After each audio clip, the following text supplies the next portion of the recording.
You are now rocking with the hottest boxing podcast in the land. True Media Boxing Radio with your host, Coach Malachi Williams. True.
For the thousands in attendance and the millions watching around the world,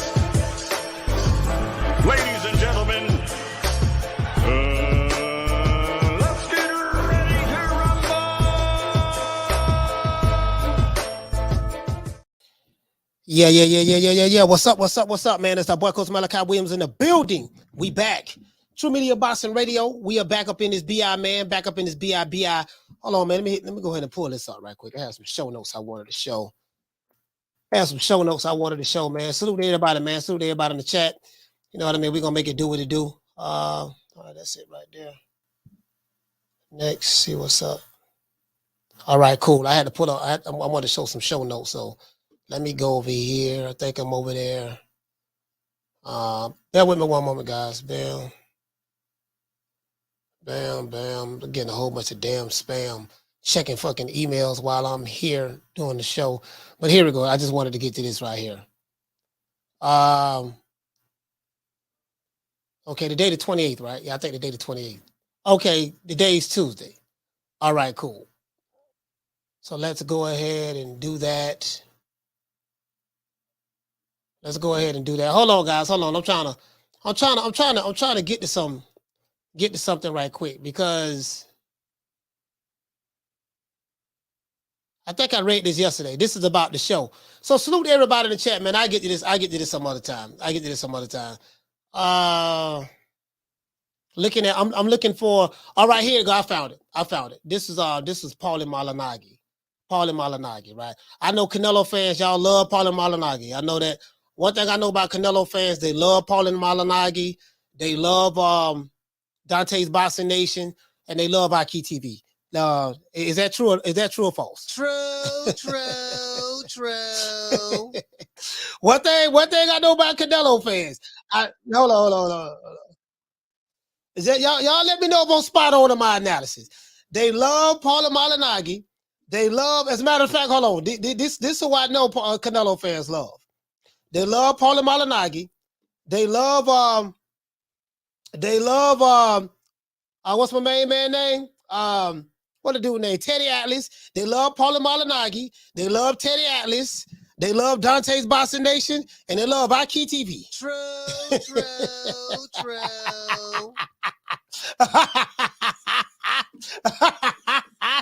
Yeah. We know. I already know, man. So who am I? I'm not. Who am I to get away from what I know you guys love today? You get what I'm saying? It is what it is. Let's get into this. So let's give everybody a round of applause. Shout out to Jamie in the chat. Shout out to Eric Gomez, man. To this day. Yeah, man. Eric in the building, man. Shout out to Destin. You know what I mean? Oh yeah, crack. Oh, you said they like crackball too? Yeah, they like crackball too. Hey, all right with the AK. I'm just saying, I just want to give y'all a shout out. You get what I'm saying? Shout out to Daniel Agnew in the building. Jamario, what's going on, fam? Jamario with the link read. Jose say false. I don't know, man. I don't know. I think that's true. I think y'all got I got another video for you guys too. Cause you guys been killing me with this. See, this is too easy. This is just too easy for me, right? You know what I mean? This is really too easy. I'm gonna talk about this later on in the show, though. This is too easy because we're gonna talk about, and guess what? The only reason I'm doing this is because you have a segment of Mexican Americans. I know your nationality, you claim Mexican, right?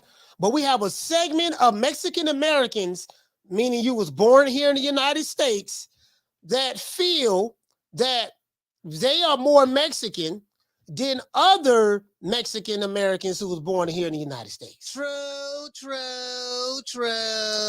Without taking into consideration what the people, what the Mexicans in Mexico who was born there, nationality in Mexico, have to say about this. So I have some receipts, so to speak. You know what I mean? But that's another topic. That's another topic later on in the show. Got some receipts. Finna throw a napalm bomb out there. But I do get it though. It's kind of like how Black Americans may not feel that like Black people from Haiti or Blacks who was born in another country who came over here, they're not us. You know what I mean? Like that's what Tariq Nasheed said. Well, they ain't really one of us now. They not FBA now. Yeah, they Black, but they ain't one of us. So I get that aspect of it, but that's another story. Let's get into the show. Shout out to Green Eyes P. Shout out to Montre. Shout out to The Natural. My sister Lisa Bales in the building. Shout out to Ruben Gutierrez. Oh man, look here, boy. I wanna, it is what it is. Shout out to EK. He say, have you seen the YouTube videos of Teddy Atlas when he was a quarterman? Yeah, I mean, I seen not just YouTube videos. I remember when Teddy Atlas was a quarterman. I seen fights when he was a quarterman. You get what I'm saying? So it is what it is. Yeah, absolutely. Ted Atlas was it is what it is. Ted Atlas, it is what it is. Now let's get into the show. Now, why boxing fans? Good question. Why boxing fans believe Canelo is afraid of the Mexican monster, David Benavidez? It's a good question. Now, I'm pretty sure if I ask that question, I'm going to get 10 different answers. And depending on what side of the coin that you reside with, if as a matter of fact, let me go ahead and do this right quick. Let me put my hand behind this here. This is a quarter, as you can see, an American quarter, right? A quarter. This is heads, and this is tails. Some people may fall on the tail side of this coin. Some people may fall on the heads side of this coin. Whichever side of the coin that you fall on, it is what it is. That's going to be depending on how you look at it. And in boxing today, it's all about which side of the coin that you fall on. We're going to flip a coin. Some people going to say heads, some people going to say tails, right? In boxing, there's no such thing as liking both fighters. I'm saying on the internet. On the internet, there's no such thing as liking both fighters. You got to like one and hate the other, right? And I guess that's what makes it so exciting on social media, on YouTube, on Facebook boxing groups, on, you gotta, and this is what I tell you guys. These narratives are too easy to get blowed up because anybody who comes with a bunch of narratives in boxing, they're too easy to be blown up. One narrative is one fighter is afraid of another fighter. And then when that fighter gets beat, if that happens, that blows that narrative up. Another fighter is that one fighter is ducking another fighter. Another narrative is that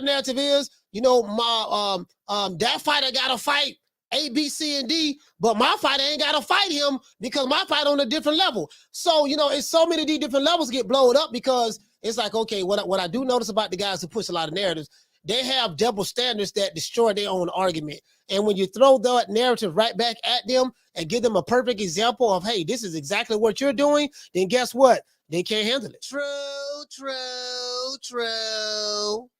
Can't like both fighters. You gotta pick one. You gotta pick one, right? And then, it is what it is. But let's get into the show.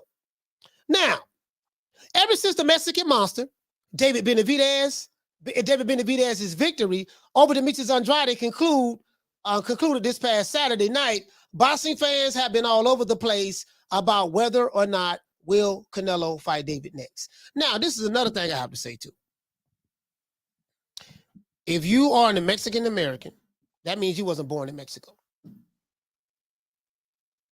If you wasn't born in Mexico, now if you was born in Mexico, you can probably potentially say maybe, yeah, hey man, you know who's Mexican and who's not Mexican. But if you was born over in the United States and you argue with another group of Mexicans that was born in the United States with you about who's more Mexican, hey man, I think the people who was born over there in Mexico have something very different to say. True. Just want to throw that out there. Right? Just want to throw that out there. I got a video I'm gonna drop on y'all. As a matter of fact, I'm gonna drop it in the chat. I'm gonna drop it in the chat right now. I'm gonna be dropping it all throughout the show. Cause I think this will clear up a lot of stuff. That we're dealing with these double standards now. We're dealing with these double standards.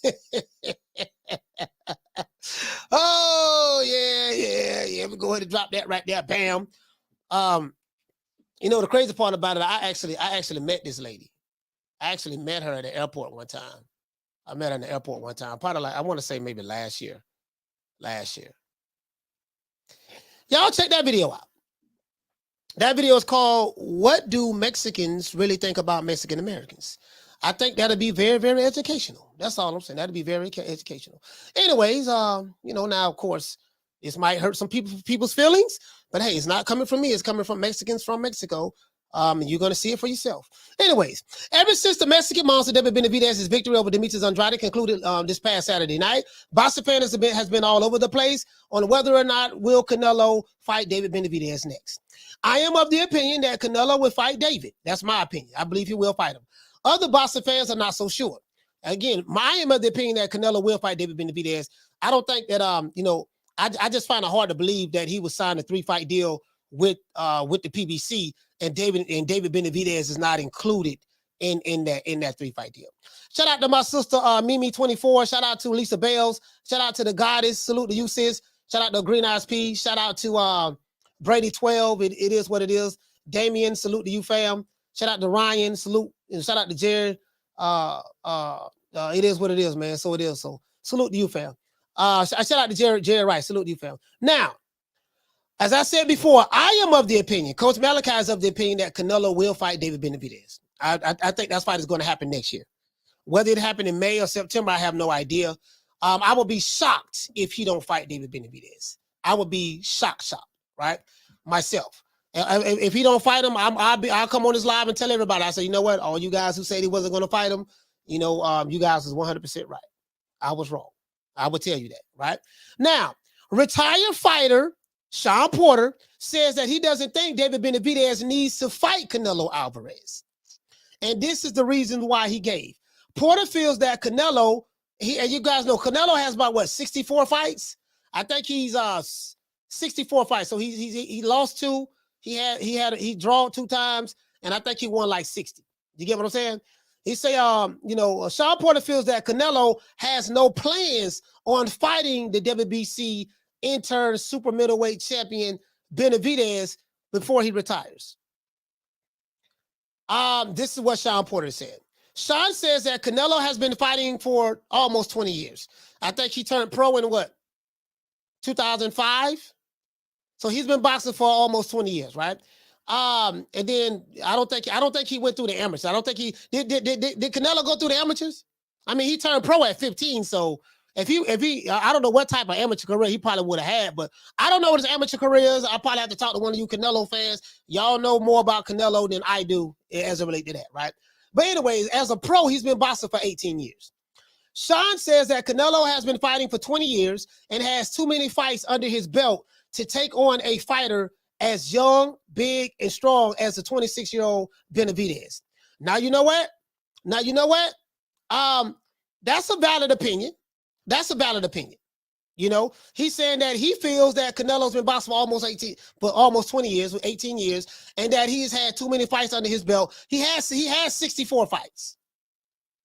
Damien says he had 185 wins and 6 losses in amateurs. All right, it is what it is. And I think he had about 40 fights in Mexico before he came to America, right? See, when Canelo came to America, how many fights he had?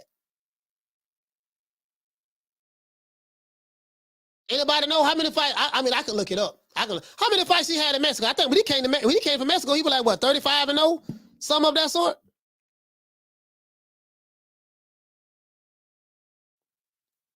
Hold on.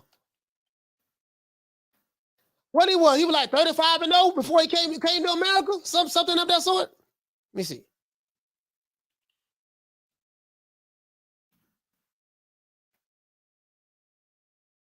You say low 30, I think, Coach. Okay, low 30. Let's see. I'm fixing to find out right now. He had a lot of fights before he came over here, so. I don't know what the quality of competition was over there in Mexico as well, so I really don't. You know what I mean? I really don't know. He started boxing when he was 15, so I don't think he was fighting though. You get what I'm saying? I think at that point, for Canelo to do that, I think he was probably just doing what he had to do to feed his family. Let's see, 1, 2, 3. And he had a lot of fights in 2006. 1, 2, 3, 4, 5, 6, 7. Oh, Mexico. Let's see. He had like and then he started coming to America. Then he went back to Mexico. He went back to Mexico. So he had a lot of fights. Yeah, he had a lot of fights. And he started fighting in America consistently when he fought Shane Mosley. When he fought Shane Mosley, he started fighting in America consistently. That was 2012. 2012 on up to now, he's been fighting in America consistently. From what I'm seeing right here, I'm trying to prove a point. Let's see. 1, 2, 3, 4, 5, 6, 7, 8, 9, 10, 11, 12, 13, 16, 17, 18, 19, 20, 21, 22. He had 22 fights straight in Mexico. Then he came to America, had 2 fights in America. 22 fights. And then he had 1, 2, 3, 4, 5, 6, 7, 8, 9, 7.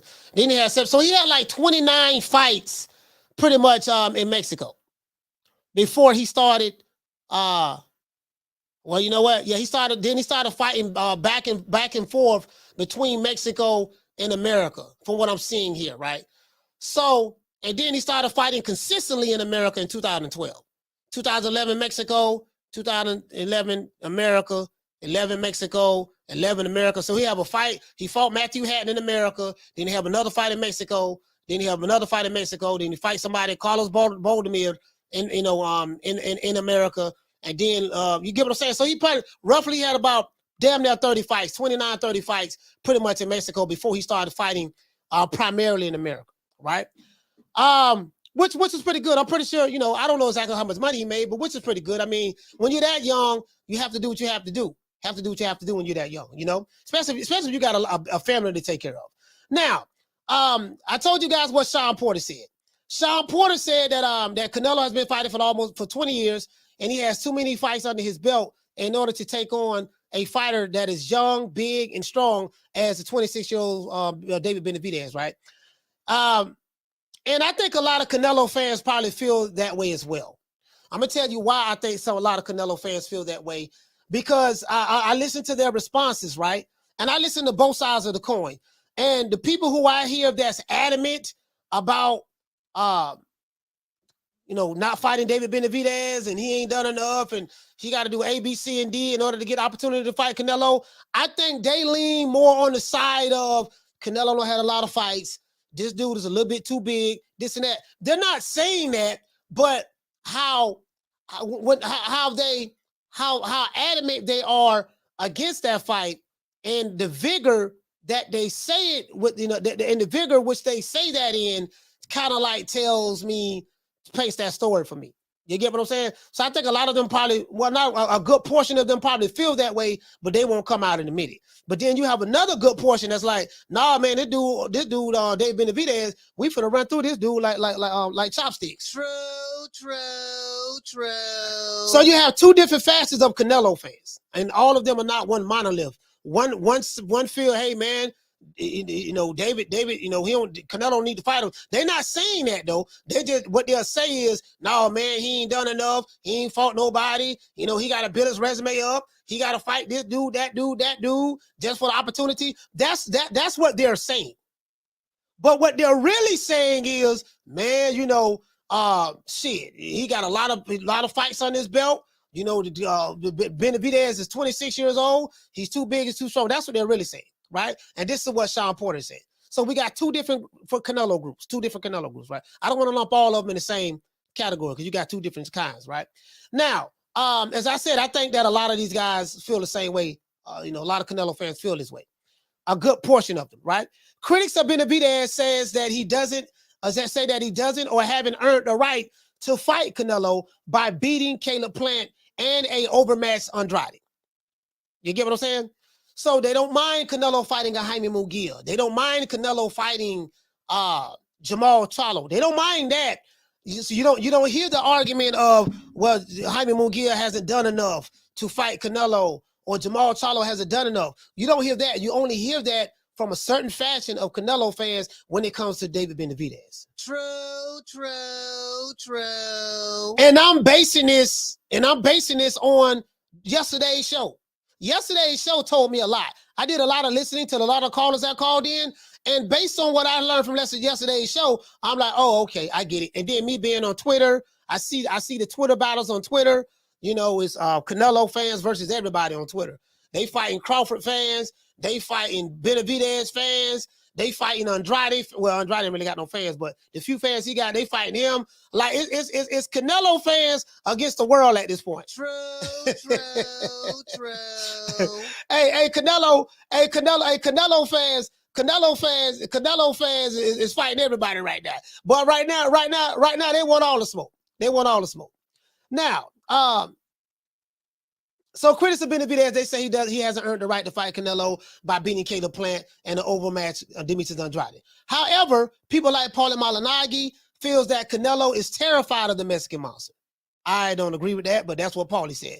In a recent video on Paulie TV, Paulie says that Canelo should be stripped if he doesn't fight the Mexican monster next. That's what Paulie says, right? Also, what you'll do is, what I notice about some of these fans, they'll go to deflecting, right? Like if the subject matter is A, they will deflect to subject matter B. And this is how I know these guys fall in the category of what Shawn Porter says. Not necessarily Paulie Malignaggi, but what Shawn Porter says. Because deflection is another thing that a certain segment of these fans like to do when you're dealing specifically with a certain subject matter. They would deflect, right? It is what it is. Hey man, look, man, I saw you breaking that black BMW last night that was sitting across the street at my neighbor's house. I saw you breaking that black BMW, man, and steal that wallet. Oh man, look over there. Look over there. Look what them dudes over there doing. They're robbing the store. Look what they doing. Yeah, okay, I get that. I know the dudes robbing the store, but we're talking about the guy that I saw you breaking into this car, stealing the neighbor's wallet, black BMW. Well, what about the time? What about the time when you when I saw you stealing out of the store when we was 13 years old? Dude, that was 36 years ago. You get what I'm saying? Like, you know, like they'll deflect. So a lot of boxing fans do that online. A lot of them do that online, right? So Paulie Malignaggi feels that Canelo was terrified of the Mexican monster. I disagree with that. In a recent interview on Paulie TV, he said that he feel like Canelo should be stripped if he doesn't fight David Benavidez next.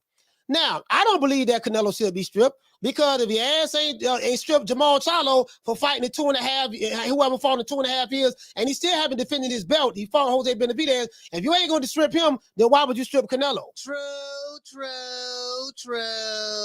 I'm just saying, B. I'm just saying. This is what Paulie said. He said, you have all of the titles. it makes it more and more inexcusable for a guy this impressive not to be given a title fight. I mean, it's an outright duck at this point. So Paulie Malignaggi feels that, hey, if what's my main man name? If David Benavidez doesn't get a title shot, if Canelo doesn't give him a title shot, he feels that it's an outright duck, that Canelo's outright ducking dog on the Mexican Monster. Some fans seem to think the same way as Paulie and Shawn Porter do, different sides of the coin, right? Question I have for you guys is this. Do you think that Paulie, Shawn Porter, and boxing fans are right about Canelo being afraid of the Mexican Monster? Now, me personally, I don't feel that Canelo is afraid of David Benavidez at all. I just don't. Canelo doesn't, to me, he doesn't strike me as the type of fighter that's afraid of any of these fighters. It's a lot of fighters I don't see that's afraid. Wilder, Fury, Usyk, Crawford, Spence, Devin Haney, Shakur, Tank Davis, Bam Rodriguez, a new way to monster. Just for me, it's hard for me to think if I look at a fighter, if I believe that, hey, you are an elite fighter. Now, there are levels to elitism in boxing. You have some that are more elite than others. You have some that an elite fighter is just someone that they don't necessarily have to be a Roy Jones Jr. in their prime or a Ray Robinson in his prime or Salvador Sanchez or James Toney in their prime, but just someone he's better than the average fighter, and he's an elite, but you have some that there's levels to being elite. You have lower tier elite, and then you may have higher tier elite. You get what I'm saying? So I will address the super chats in a minute. Some fans seem to think the way, the same way as Paulie and Shawn Porter do. Do you guys think that Paulie and Shawn Porter and certain boxing fans, are right about Canelo being afraid of the Mexican Monster? Or do you think that this is a smear campaign by people like Paulie and Shawn Porter and others, as well as boxing fans who hate Canelo? Leave your comments below. Tell me, what do you think? True. Let's give everybody a round of applause.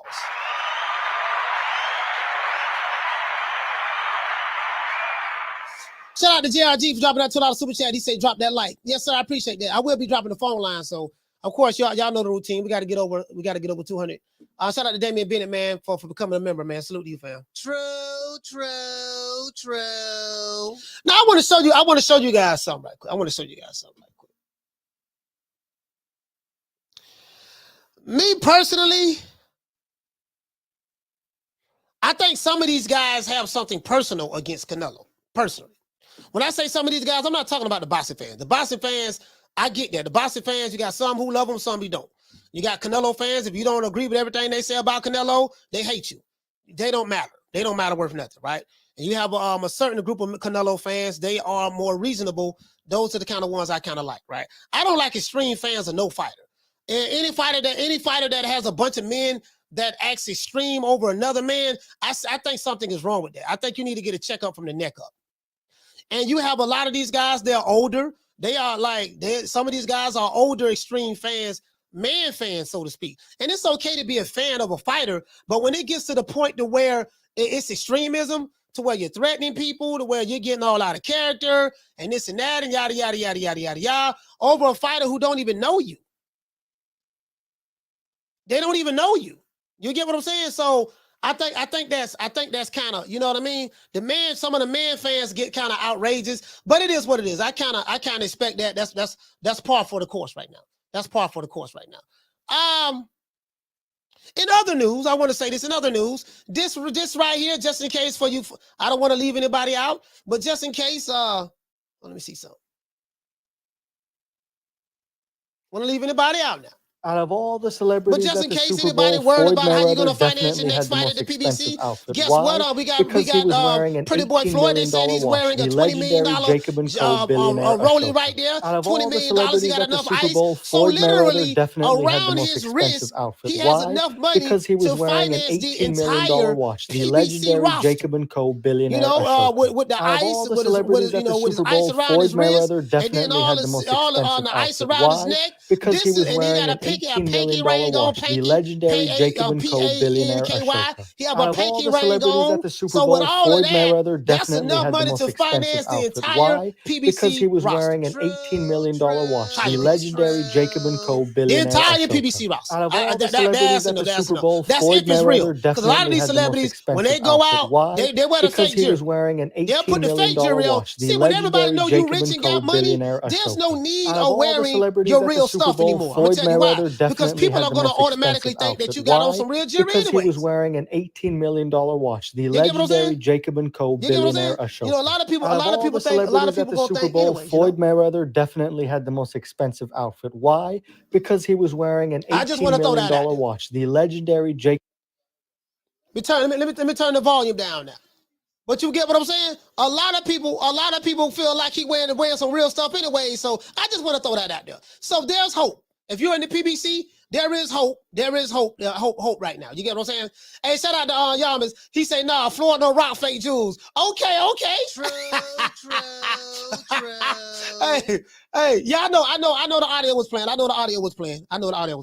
Hey, but listen, okay, so hold on. Let me make sure it's still on. All right, it's off. I got to turn it off. Anyways, but you get what I'm saying, though. So, yeah, so Floyd, so I just want to throw that out there. So when y'all go to talking about the money team, we have jury that we can put up to pay for certain fights. You get what I'm saying? Not a problem. You know, just Floyd, just take off a watch. Listen, we're just gonna use this watch right here. You know, I'm like I said before, I have this $20 million watch. How much? You know, like literally, Floyd. Listen, with the jury around his neck and the ice on his wrist and the pinky ring, right now, that's it. That's it. True. I just. Hey, before we get into the show, I gotta say all praises due to the most high, the most exalted, the greatest human being on the planet Earth. I know you guys want to call the show, so y'all gonna have to get the likes up, Mr. Al Heyman. Well, you know, I guess I gotta be like everybody else and saying Al Heyman. I can quit my job now, baby. 6 figures, baby. You feel me? But a name. Do you have a name?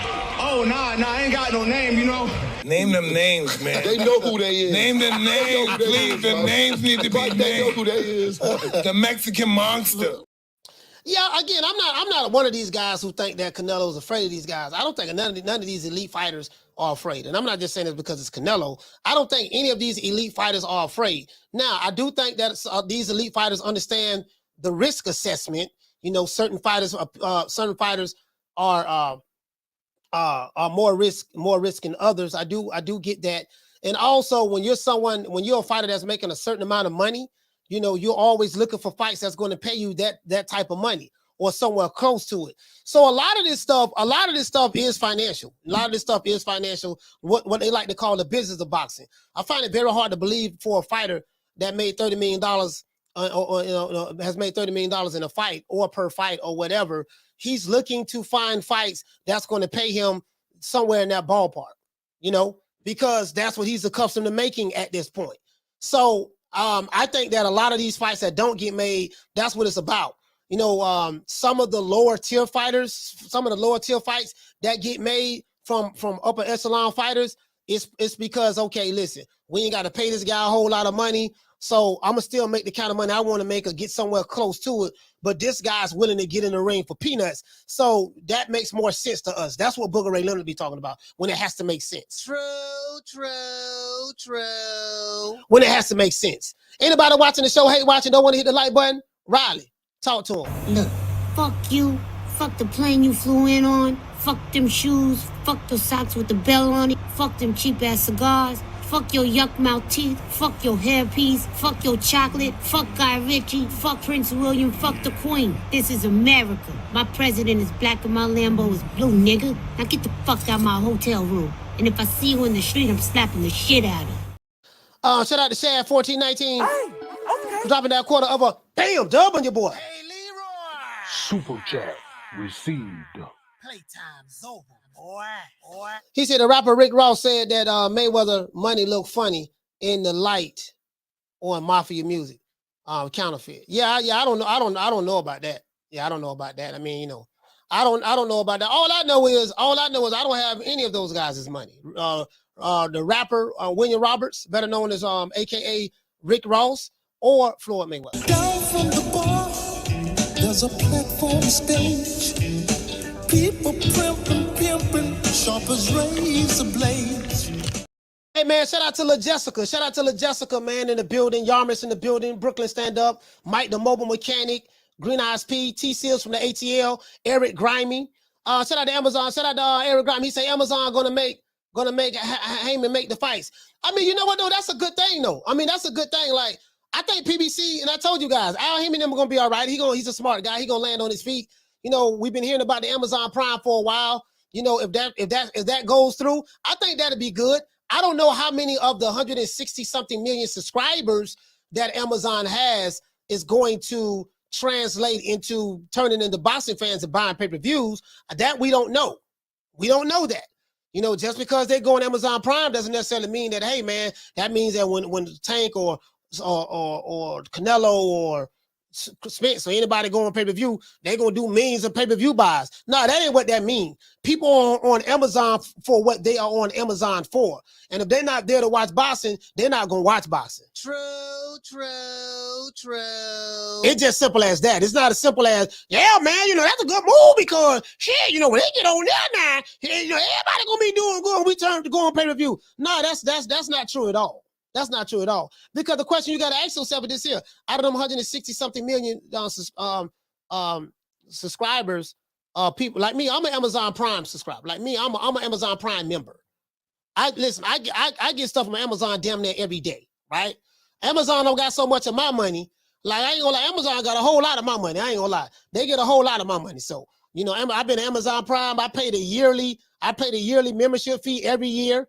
I think it went up. When I first got on Amazon Prime, I think the membership fee was like maybe less than $100. Then I remember it was $100. Then I remember it went up to like $125. I think I'm paying like $150 now or something of that sort. I'm not sure. You get what I'm saying? But it just keep going up. But like, Amazon is a part of the American DNA at this point. Amazon is a part of the global DNA. Everybody is hooked on Amazon because of the convenience of it, right? So now my question is this, you know, how was that going to translate into boxing fans? It's not. True.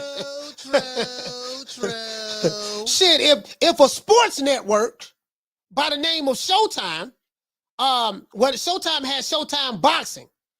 You know, if Showtime Boxing, a network that's known for showing boxing, did not help turn all these pay-per-view fights into mega buys and stuff like that, what the hell make you think Amazon gonna do it? Like, people like Amazon is not even known for sports, really. I mean, yeah, they may show Thursday Night Football or something on that, but the ratings is terrible on that. Do you get what I'm saying? So, I mean, it's not as simple. It's not as simple as that, bro. It's not as simple as that. You know what I mean? Like, motherfucker think, you know, it's not as simple as that. It's not as simple as that. You know, I can tell you, when I go to Amazon, I'm going to Amazon to buy me some shit. They always they're always marketing to me, all of that stuff there. So I got some stuff in my cart right now. I got some stuff in my cart right now. True. But anyways, as a matter of fact, let me show you this. And this is the article. And as a matter of fact, this is the video. So I know this is Canelo fans. This is your favorite guy right here. Where you at? This is Paulie TV. I'm not promoting Paulie. I don't know the guy. I met him one time. I met him in Omaha, Nebraska. But I met him one time. That's it. I don't know the guy. Don't have anything good to say about him. Don't have anything bad to say about him. I know some of his colleagues. I know how some of his colleagues feel about him. We've had discussions. I'm not going to say who the colleagues were. Paulie is, you know, says a lot of things. Some people feel that Paulie is a racist. You know, some people feel that other guys are racist. Paulie have said some things that pissed off other people. You know, so it is what it is. You got a lot of Canelo fans. They hate Paulie. They may feel that he's racist against Mexicans. I don't know. You know, you got some blacks who feel that he's racist against blacks. You know, stuff like that. I don't really watch his content like that, to be fair. And I never really been a fan of Paulie like that. I don't hate Paulie, but I never, like, even when he was a fighter, I wasn't crazy about him. You know, I wasn't crazy about him when he was a fighter. And, you know, I don't hate the guy. You know what I mean? I ain't never had any bad interactions with him. Again, I only met him one time. Took a picture with the guy, but I think that's it. You know what I mean? That's it. But you feel how you feel. But one thing I will say, he's very opinionated. And in today's society, when you are very, very opinionated, you know, it'll rub people the wrong way, especially if your opinion is an unpopular opinion. True. So I do get that. Some people I like, some people are not. Me personally, I don't give a damn. Only thing Coach Malachi care about is getting to the money. That's all I care about. I don't get caught up in another nigga's feelings.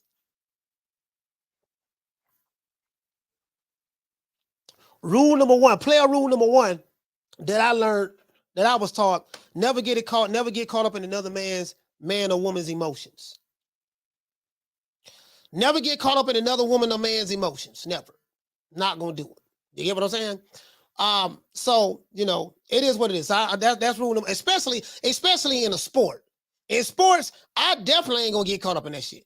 You know what I mean? Because that, for me, it's all opinionated, it's all biased, it's all based on whether you're a man fan of a guy or not, or whoever, or whatever the case may be. And I just really don't give a damn. I don't have the energy for it. Right now, I'm focusing on getting some guy.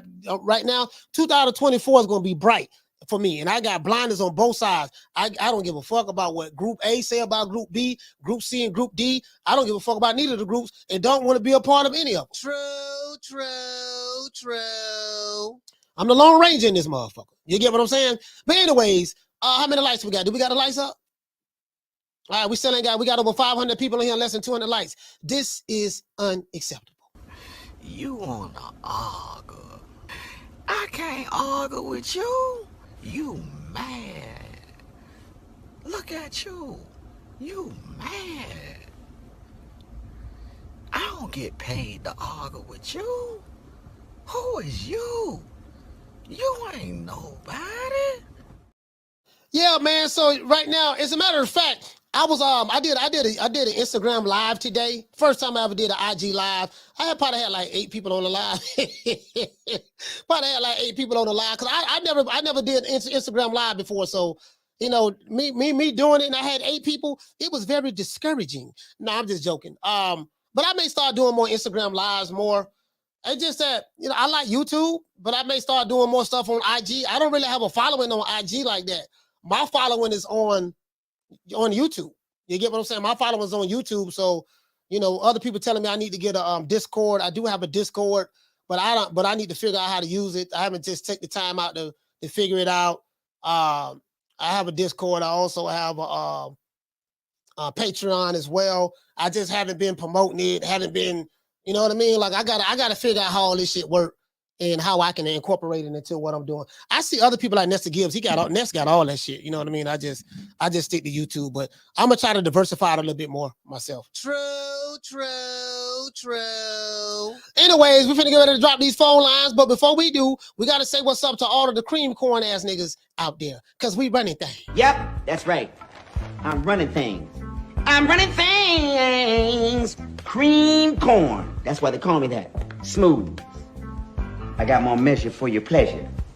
Stick with me, baby. I'll have you farting through silk. And let a nigga mess with me. I'll jump on him. All 93 pounds of pure dynamite.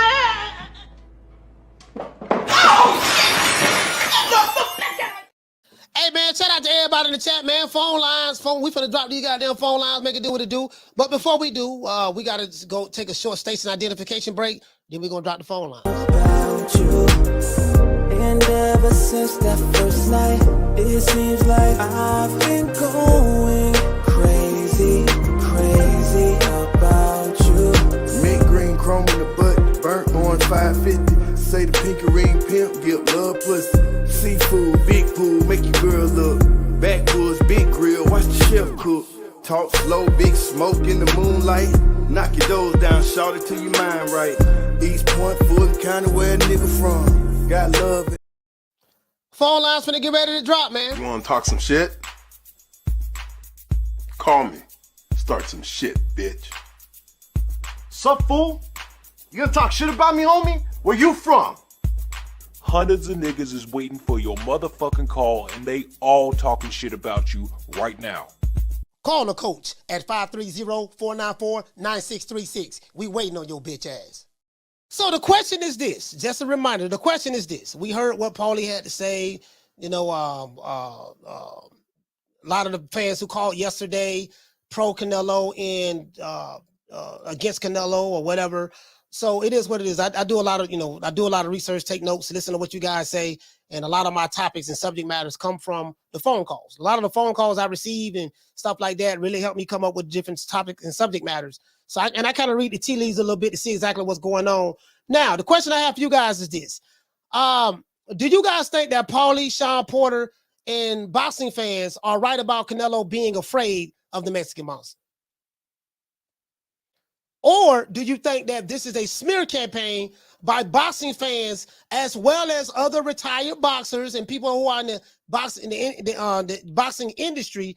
Do you think that these guys are just people who hate Canelo? So you got I hate Canelo group, and then we have you get what I'm saying? Do you think that's where it's coming from? So you get what I'm saying? So phone lines open, man, 530-494-9636. And we'll see. As I said, me personally, I think that we will get the Canelo David Benavidez fight. I think we're going to get that. I think Canelo has his pulse on has his finger on the pulse, and I think we're going to get that. I would be shocked if we don't get it. But me personally, I'm of the opinion that we're going to get that fight. I'm trying to find my goddamn damn lighter so I can light this damn candle. What I do with the damn lighter? I got a lighter. I need to fuck. Anyways. Caller, what's your name? Where you calling from? Martin from Oakland. Martin from Oakland. Talk to me, fam. Yeah, I think it's pretty much just a smear campaign, just on the basis of that's all Paulie gets down. And, let's keep it a buck. Those hate videos, whether it's hating on Crawford, whether it's hating on Canelo, generate the most views. And, Paulie's basically a YouTuber now. So, he's playing right into that because, you get the viewers that agree with him, and then you get the viewers that are against him. So you're winning on both ends. As far as Porter's always been pro PBC. Mm-hmm. So whoever, he views as a PBC fighter, that's who he's rooting for. And whoever isn't, that's who he's going to root against, even if it's Crawford who made him quit or, Canelo who's over there now. You know what I'm saying? I mean, at the end of the day, it'd be one thing if these guys had firsthand knowledge, they're in the gym, they're tied with Eddie Reynoso, but they don't know what the hell's going through that man's head. Even diehard Canelo fans don't know what the hell that was thinking, when he comes out of left field with a third Triple G fight or fighting John Ryder because he's the mandatory. You know what I'm saying? Mm. We don't know what the hell that man's going to do. We would like to think he's going to go with, the biggest challenge or the most, deserving opponent. But even with him, it doesn't always happen that way. So, but I say it's just hate, coach. And see, so I do, and I do see the flip side of it. I get that. If you genuinely a boxing fan, and you just want to see Canelo fight the best fighters and want to see him fight David Benavidez, okay, fine. The only problem that I have is this. This is the problem that I have. The same people who would say they want to see Canelo fight A, B, C, and D, they don't keep that same energy with other fighters who they are crazy about.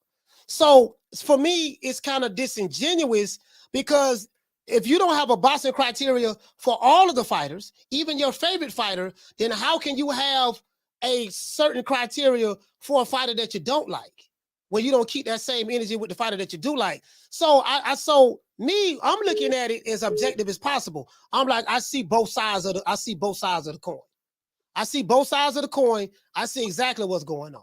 You know what I mean? It's Group A versus Group B, and that's just what it is, and that's what it is. But Martin, man, thank you for calling the show, man. Your opinion well taken. So. Yeah, I get it.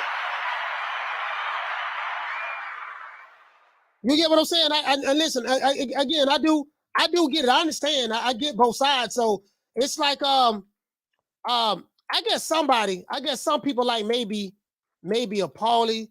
Shawn Porter. I met Shawn Porter. I met Shawn Porter. I didn't really have no conversation with him. I met him at Bud's house. Well, actually, Bud's mother's house. We was over there playing spades and stuff like that, eating fish after the fish fry, stuff like that. And met him over there. I didn't really his whole crew, like his whole team, like the dudes you see with him at the Porterway podcast. All of them was over there at Miss Deborah's house. So we was over there, stuff like that. But yeah, so I think we said a couple of words to each other, but that's about it. I'm not the guy. I'm not the guy that's going like. I'm not to break my neck, go out of my way to talk to a guy type person if he's someone known of notoriety. That's not me. I don't do that. And that's probably why I don't do a whole lot of interviews like other channels, because I don't look at myself. I'm not acting as a reporter. I'm a boxing fan with the YouTube channel. And what I'm bringing to the table is a lot more than just the average shit. Hey man, I want to try to get this guy, get that guy. And there's nothing wrong with that. I love what Nestor Gibbs does. Even Ellie suck a nigga nutsack to a degree, because he's gonna do whatever it takes in order to get the interview. So he's gonna get that content out there. And in the era of content creation, it's all about content. So me, that's why you see me. I go live once a day. I drop a video every now and then, because I'm not chasing the AdSense. And hell, I play copyright written music on my shows, which when you do that, it takes away from the ad revenue. But I play copyrighted music on my show because I don't give a fuck. True. Yeah, I don't give a fuck. You get what I'm saying? I care nothing about the AdSense. I'm not trying to make sure every time I drop a video, I care about the show. Look, man, let's put on a good show. I'm gonna play this. If it feel right, we're gonna roll with it, do that and do that. Yeah, but I don't care about all the other shit. You get what I'm saying? So it is what it is. True. But anyway, so I do get it. You got people, and see, this is the thing though, right? Now, this is the thing. Now, when you have people who are in the sport of boxing, who fought before and boxed before, a lot of these guys, they become very opinionated and stuff when it comes to certain fighters and yeah. And I do get that. Hold on. Caller, what's your name? Where you calling from? What's up, Coach? You Coach Eddie from the ATL. Coach Eddie from the ATL. Talk to me, fam. Yes, sir. This is a good topic. I don't believe Canelo is afraid of David Benavidez per se. I think he's afraid of losing that reputation and the mystique. That goes around the Canelo name and his brand. I mean, people act like this guy's undefeated. He lost twice already. He's not an undefeated fighter. But they treat him like he's undefeated. Andre Rozier, he did an interview the other day talking about that's the Demetrius Andrade trainer. And he said something very telling. He said Andrade is very honest.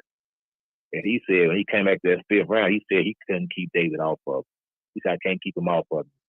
Yeah. And I think that, that's going to be tough. If you're not a big guy, you're not going to beat David. I don't see no little man beating him. I mean, you're going to have to be a physically imposing guy, and you're going to have some punching power. Like, you're going to have to be like, and you're going to have an attitude with it, like a Gerald McCullough or Julian Jackson. I'm coming to knock you out. That type of attitude to deal with that boy. You're not going to, a small guy's not going to beat David, man. He said, hey, I didn't see that interview. So you said that's what what's the dude name? The referee is again? I mean, not the referee, the trainer. His name was Andre Rozier. Oh, Rozier. Yeah, Rozier. Okay, Rozier said he came back in the fifth round. What he said? Andrade said. He said, man, I can't keep him off of me. He said, Demetrius is very honest. And he said, man, I can't keep him off of me. And like I was saying yesterday, Cole, I said, nobody else can do that to Demetrius Andrade. He said, I can't keep him off of me. He said, I can't keep him off of me. But it's strange, though, because Rozier, he favored Canelo to win that fight between David. Yeah. Based off the experience, and the punching power, so it's gonna be a good fight if it happens.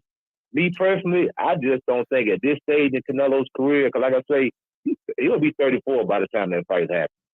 And most guys, you look at all the good fighters, Sugar Ray Leonard, Ali, when they get around that 33, 35, 36 range, those guys on the downside. Yeah, they start slowing down. Yeah. And I don't think he's gonna have enough to deal with David, just based off the strength, relentlessness, and David's attitude and approach is I'm here to knock you out, man. You know, and what he messed up because he let David get better. He should have fought him 2 years ago. Now the boy done got one punch power now. Because the only difference, you know, what made the difference in that fight was he hit Demetrius Andrade with one punch, and that was it. It messed him up. It messed up. Now he done got that one punch power. He done got bigger, stronger. He's a better fighter. He's smarter, and he's confident, and he's hungry. You ain't been hungry since you run that belt. You know, okay, Canelo not hungry no more, man. Yeah, no, he's gonna get hurt, man. I mean, this is the thing, right? This is the thing. Like, I know Canelo punches hard, but I'm like, he didn't stop John Ryder. John Ryder, he broke John Ryder's nose, and John Ryder went 12 rounds with him. Right. And let's see. He went 12 with he went 12 with Bivol, but he got tired. He got gas. Danny Jacobs. You know, no, I'm just saying recently. And then he fought Jamel Charlo. Oh yeah. He was, you know, he caught Jamel Charlo with a hell of a shot. And Jamel, you know, he went down like he got hit. Canelo caught him good with that right cross, caught him good. And then Jamel was like ducking up and down, trying to bob and weave. And then right when Canelo looked like he was gonna step, you know, like come to him and hit him again, he just took a knee, and then he immediately held his head up. And then when the referee he did the 8 count, you know, they did the standing 8 count. Then after that, he went back to boxing again, like, you know what I mean? So I'm like, he caught Jamel Charlo, a smaller fighter, with a clean shot that eventually dropped him. And Jamal Charlo didn't have a scratch on his face after the fight because he was running. But that one punch that Canelo did catch him with, he caught him a couple of times in the fight, but he took it very well. So I'm like, well, outside of the punching power, how was he going to win this fight? Because if he, you know, and now Canelo was a great counterpuncher. So, you know, Benavidez is going to be open to some shots, some counterpunches from Canelo. But guess what? Canelo is going to be open to counterpunching from Andrade, from Benavidez as well. Because as soon as he opened up his offense, then Andrade is a counterpuncher as well. So you got two guys who can take the lead in the fight, and you have two guys who are great counterpunchers.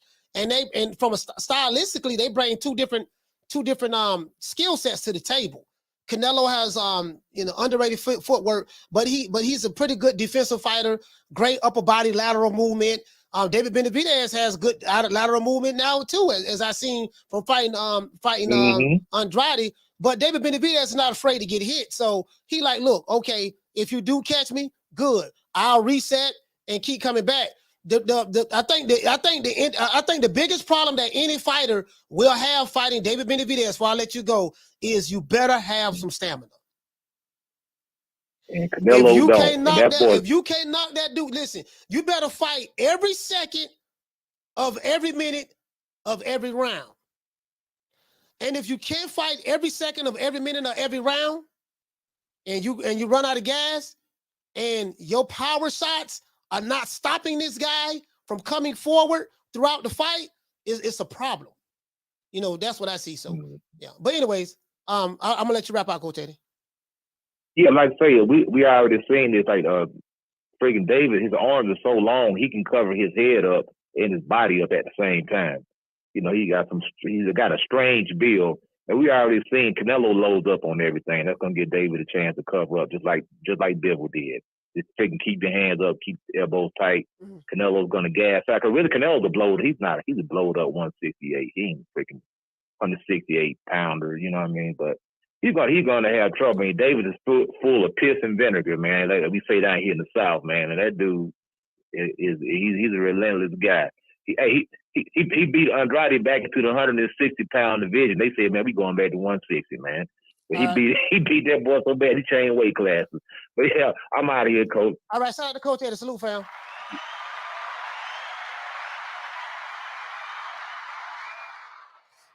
Yeah, like stylistically, this fight really intrigues me. As I said, some people feel that he's afraid. I don't think Canelo's afraid of Benavidez at all. I'm being honest with you. Like, I don't see that. I don't see that, myself. Now, does that mean he's going to fight him? I have no idea. But I'm hopeful. I'm hopeful that he will. Carla, what's your name? Where you calling from? Yes, Juan calling out of Saginaw, Michigan. Juan calling out of Saginaw, Michigan. Juan, damn, my homeboy from Saginaw, Michigan, man. RIP to Donnie. Salute, fam. Oh yeah. Yeah, I just want to say I think Canelo would easily beat Benavidez. Easily? Yeah, easily. And I put it all over my social media. I've been saying it everywhere. What? So when you say easy, what do you mean? Like, well, not easy. Not like he's gonna run him over. But I mean, I don't see nothing Benavidez can do to him. All right. Yeah. When you said easily, I'm like, I don't know about that. I mean, easy. I mean, he's gonna get hit. It'll be a good fight until, like I said, because he ain't fought no one with Canelo's firepower. We don't know. Yeah, we don't know that. We don't know that because we seen Canelo hit guys and guys didn't go out. So, we don't know that. We have to see him fight each other. I get that, but I say, but remember when Benavidez won that vacant title and he got dropped? Like, that was a tough fight for him. Okay, so Canelo would have ran that dude over. Okay, you mean ran him over like what? Like he ran over John Ryder? Well, like he ran over Yildirim. Like remember Yildirim was supposed to fight Benavidez until he ate too many tacos. Oh, you talking about Abner Yildirim? Talking about Yildirim? Oh yeah, Yildirim. I'm sorry. Yeah, remember he was supposed to fight Benavidez. Mm. But no one complained about that fight though. They complained about fighting Canelo, but no one cared when he was going to fight Benavidez. All right, so you're of the opinion that Canelo would easily run through David Benavidez. So how many rounds would you give David Benavidez against Canelo? How many rounds you think that fight will last? No. I think he could go either 12 rounds or he'll stop him late. I didn't mean like he's gonna run him over, but I think it'll be good the first probably half of the fight. But I think that after Benavidez tastes like the firepower, I think he's not gonna fight the same way he did against Caleb Plant and Boo Boo. Okay. Because I never liked Boo Boo. Never liked Boo Boo. Yeah, I see what you're saying. After he tastes the power of Canelo, he's going to be more less apprehensive to want to go forward. Remember when he fought Plant and Plant got no power. Remember he was getting hit a lot early in the fight until he started breaking him down. But when he tastes Canelo power, it ain't gonna be the same way. Okay. I think once he tastes Canelo's firepower, I think he'll start slowing down and be reluctant to come in. So you're not of the opinion that Canelo is afraid of David Benavidez? You think that you're not of that opinion, right? What? You're not of the opinion that Canelo was afraid of David Benavidez. You're of the opinion. Hell no. I don't think any boxer is afraid of anybody. Yeah. Okay. I just it's just a business thing. I think he's probably gonna fight. I think in May he's gonna fight Munguia. Mm-hmm. And then he'll probably do like he did against Triple G, call him in the ring or call him out there, and then have a big fight on Mexican Independence Day. Okay. All right. Well, listen, shout out to Juan, man, from Saginaw, Michigan. Salute, fam.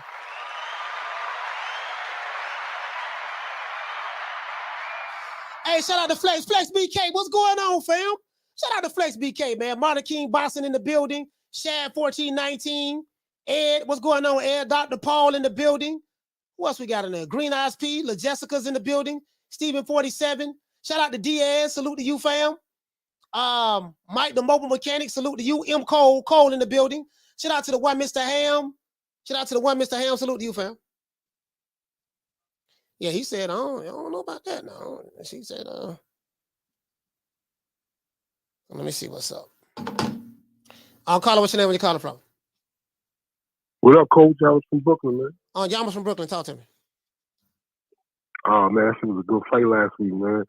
And you talking about this Canelo fight that could have possibly happen. Mm-hmm. But what I saw last week, like, just watching giving it the eye test, it seemed like Boo Boo was a better fighter. But this motherfucker was just strong as a motherfucker, man. It seemed like he was a damn heavyweight just running through him. When he landed, he just shot missed something, man. Yeah. And as far as the Canelo, yeah.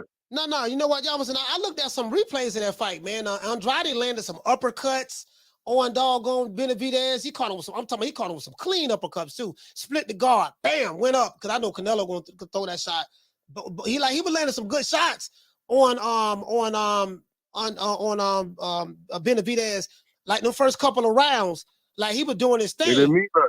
It did, but he just kept coming forward. Then he started touching him.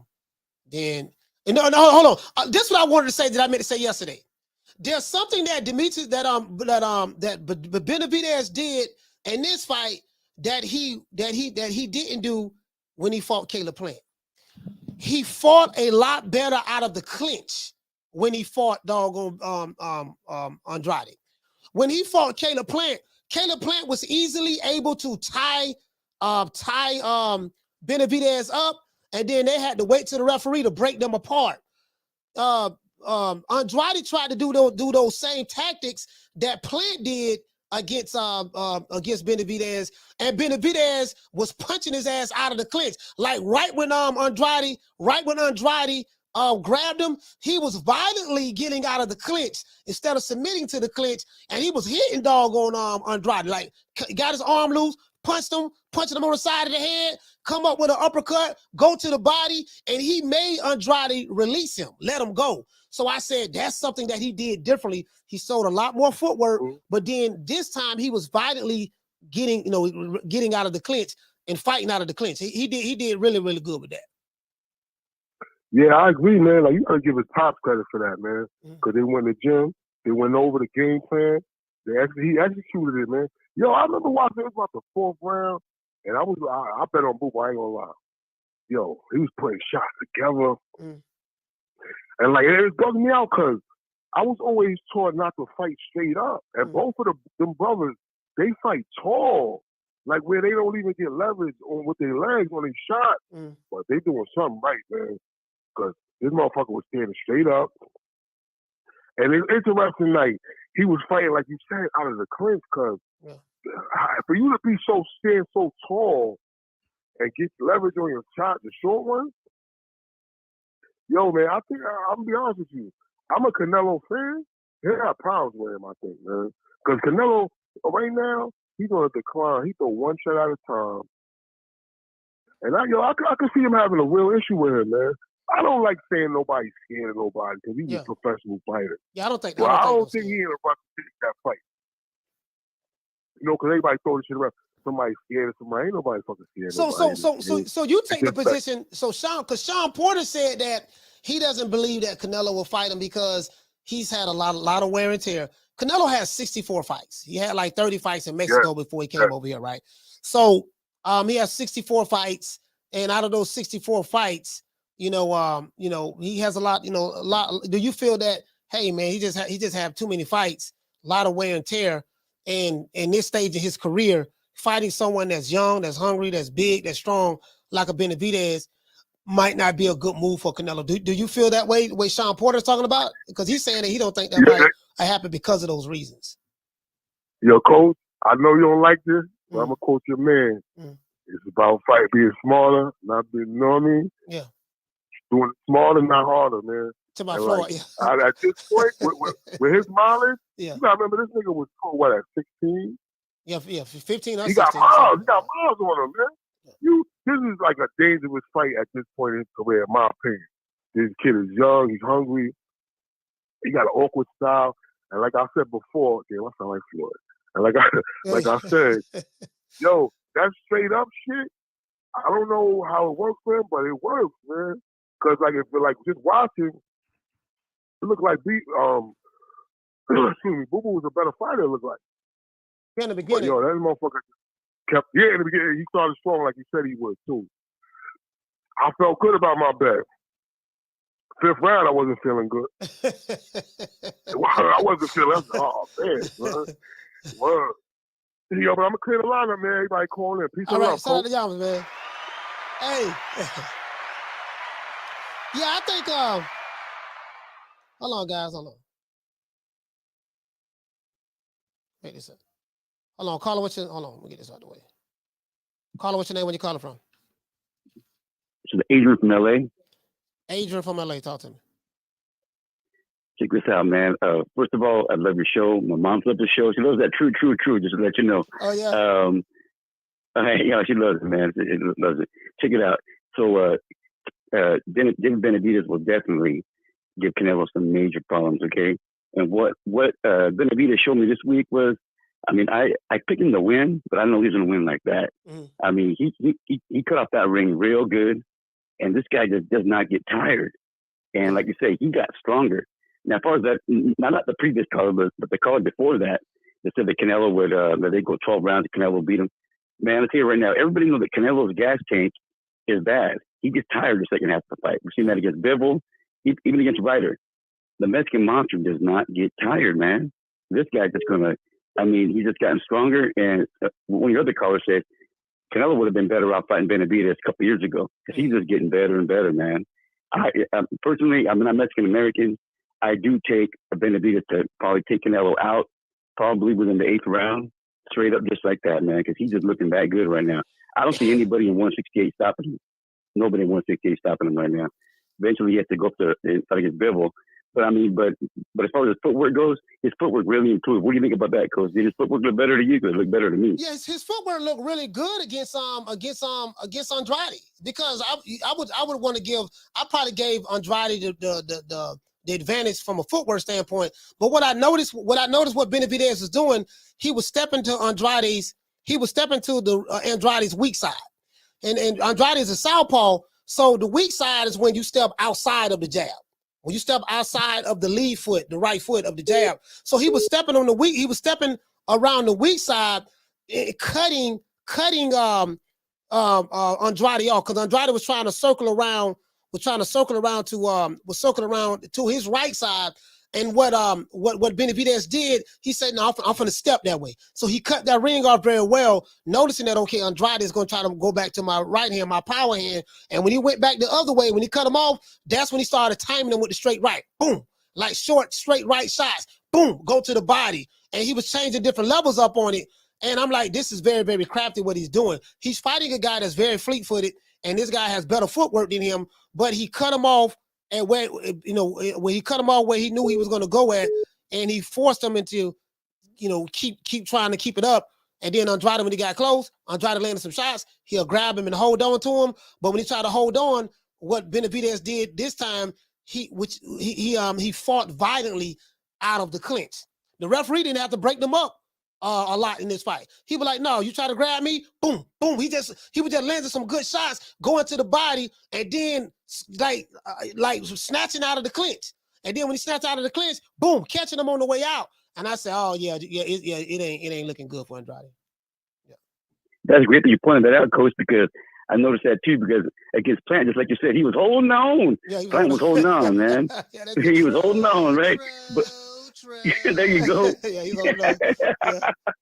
That's what I want to hear, Coach, right there. Check it out, man. But sure, man, I agree 100% right there. But right against Boo Boo, man, he was not holding on. Man, he was great, punching off the clinch. He was doing exactly what you said. Hey, man, I'm gonna leave you at that. I appreciate all your time.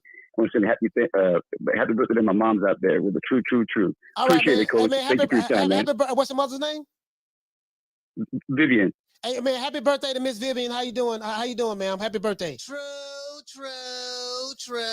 All right, let's give a round of applause. Now we do requests over here. We do birthday requests. If you have a birthday coming up, or you want to celebrate your victory at the local one leg up contest at the strip club, just call in, make a request, and we will look out for you. When it comes to boxing, we got it on lock. With your host, Coach Malachi Williams at True Media Boxing Radio. True. Yeah, hold on. Caller, hold on. Shout out to Shad. For dropping that quarter of a bam dub on your boy. Hey, Leroy. Super chat received. Playtime's over, boy. He said, I know Shakur won, but who had the better performance between him and Mel? Ah, man, that's a tough one. He said, who had a better performance between him and Mel? Man, you know what? I got to say Shakur, because Shakur won. Because he won the fight, I would probably say Shakur. But outside of him winning, to be honest with you guys, you know what? That might be a tie. Hey, that's a tough question there, bro. That's a tough question, bro. That's like, bro, oh, man, Lord have mercy. That's tough. True.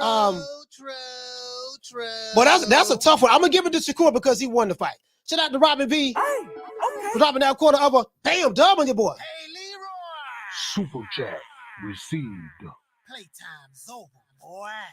Robin said that Canelo was not afraid, but he is concerned.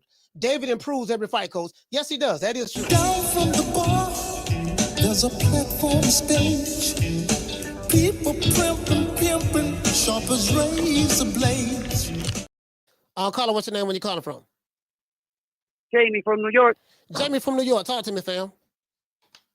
Hey, Coach, I'm of the opinion that, Canelo is definitely not afraid of Benavidez. He's been in too many wars to be afraid of one guy. You know what I mean? The man is, he's young, he's big, he's powerful.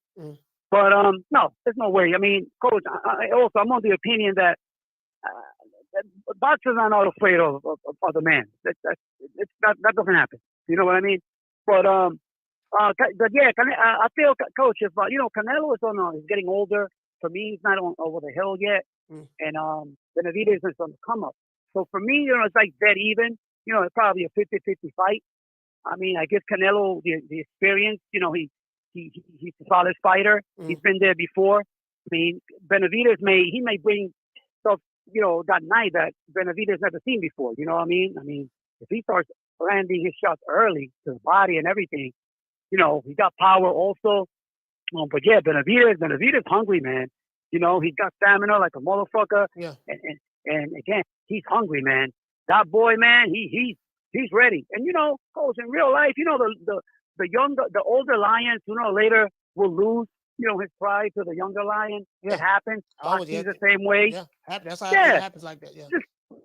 That's the way it is. So you know what? If he beats Canelo, it's fine. Canelo had a nice run. You know what I mean? He's sooner or later he's gonna fight to a younger man. Why not bet David? David, he's trying to be great. He's putting in the work. I'm happy for him. But yeah, Coach, it should be a good fight, man. Right now, I got a 50-50. What do you think?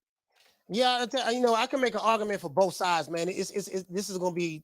I think if Canelo fights David Benavidez, just looking at on the outside looking in, I think this is gonna be probably his toughest fight, tougher than Triple G. Yeah. And I think the reason why is because. He's just so much bigger than Triple G. This guy's just so much bigger. Yeah. And he has a gas tank. Like, it ain't too many people in boxing that have a gas tank that this guy has in size. If you're gonna fight, this is for any fighter. If you can't knock David Benavidez out, because he look like one of those type of dudes, you're gonna have to kill him in that ring. If you can't knock him out, he's not gonna stop coming. And you're gonna have to, the type of fighter that's gonna beat him. If you're going to need more than just being a hard puncher, because this guy can take a punch, and I'm pretty sure that he has he blocks a lot of body shots with his defense, but he has a pretty good trap counter game. But he's just physically, he throws punches straight down the pipe. That's another thing he does. He doesn't extend his arms long when he's throwing shots. It's just everything is on timing. Canelo was a great timing fighter. Good, he rolled with shots. Canelo slip shots. Canelo parry shots. Like, he's really, really good at that. But the thing is, when you're fighting a Benavidez, you're going to have to fight every second of that round, because he doesn't take seconds off a round, and he doesn't take minutes off. Like, you got to fight him the same way you fight Benavidez in the first round. You got to finish it like that in the 12th round. That's the thing. That's the thing. Yeah, I agree with you 100%, Coach. Yeah. That's correct. And another thing, Coach, let's not forget that Benavidez, he hasn't lost, and he was a champion twice in the past, so he has the heart of a champion. So we got to give him that. He's not coming to lose, man. He's going to throw his. That's my call, Coach. Later, right, bro. Shout out to Jamie, man, from New York, man. And see, this is what I think. I think that people who lose to David Benavidez, that's why they lose. Like, they get tired, bro. They get tired. The fatigue sets in. Like, man, I'm gonna hit this motherfucker with everything, dog. This motherfucker ain't going nowhere. I'm hitting him with everything. Now, of course, if you're a Canelo fan, you feel that, hey, Canelo got that one-punch knockout power. Canelo doesn't have one-punch knockout power. Hold on. Carla, hold on. You know what I mean? Like, literally, he broke John Ryder's nose, dropped him, and John Ryder got back up and fought for 12 rounds. I think Canelo broke his nose like the fifth or sixth round, and the guy kept fighting. And he was landing shots on Canelo, sitting right there in the pocket, because Canelo, as the round went on, he was getting hit with punches that he wasn't getting hit with early in the fight. Because, he kind of gassed a little bit, fighting in spurts and stuff like that. And someone like a Benavidez, that guy right there is going to keep stepping. So, Carla, what's your name when you calling from? Hey, what's up, Coach? It's Stephen from New York. Stephen from New York, talk to me. I'm with you, man. It's going to be a good one. Canelo's going to have to hurt David to stop a little of that pressure. There's no way if he can't hurt him and keep him off of him, then it's going to be a long night for him. And another thing I wanted to say, I keep seeing all these comments about Gabriel, I think his name was, dropped him. I mean, what is it? Do these guys think that somebody drop makes the fighter or breaks the fighter? I mean, it's how you get up, no? Yeah. You're right about that. If a fighter gets knocked down, and people like to point that out, well, what's the name knocked him down? What you think Canelo would do, or what you think Crawford would do, or what you think Benavidez would do? And I'm like, dude, it's not as simple as that because this guy knocked him down. Okay, what happened in the fight that made him get knocked down? Or what about the style? What was it about this style? If you land the right punch at the right time, you can knock down any fighter. He got hit with an overhand. It was a whole overhand right that he just didn't see. It was a flash knockdown. I mean, again, like the best have been knocked down before. I've seen some of the greatest fighters of all time have been dropped before.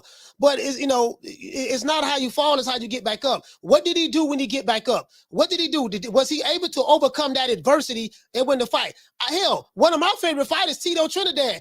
Tito Trinidad used to get knocked down all the time. But guess what? Guess what happened to them dudes who knocked them down? He ended up stopping their ass. They got knocked out. So yeah, man, he got knocked down. So I think what it is, some of these fans, they use that as a moral victory they use that as a moral victory so they can support their claim about a fighter who they don't like because they love the other fighter. So when you have a love of a fighter so much, and he's rumored to be fighting another guy that you may deem a threat, you'll always look for things to try to discredit that guy to use in your mind and say, okay, yeah, well, he got knocked down by such and such. And so you make these straw man arguments, what my fighter gonna do to him. And I'm like, no, that doesn't mean that's what he's gonna do. Like, if you're talking about a fight, he got knocked down 5-6 years ago. Okay, but that guy's a better fighter today than he was 5-6 years ago. The other thing, this was quite a while ago too. You get what I'm saying? So absolutely. But yeah, man. But salute, fam. Shout out to Stephen from New York, man. Salute, fam. But he is right about one thing. You always have throughout boxing history. There are always some times where the old guard is fighting too long, and he run up against a young bull, and the young bull lay him out the pasture. We've seen it happen with Sugar Ray Leonard. We've seen it happen with quite a few fighters. Coming to old school guys, they just fought too long, and they ran up on the wrong lion. You know what I mean? And that lion pretty much took over his pride. Shout out to Robin V. Hey, okay.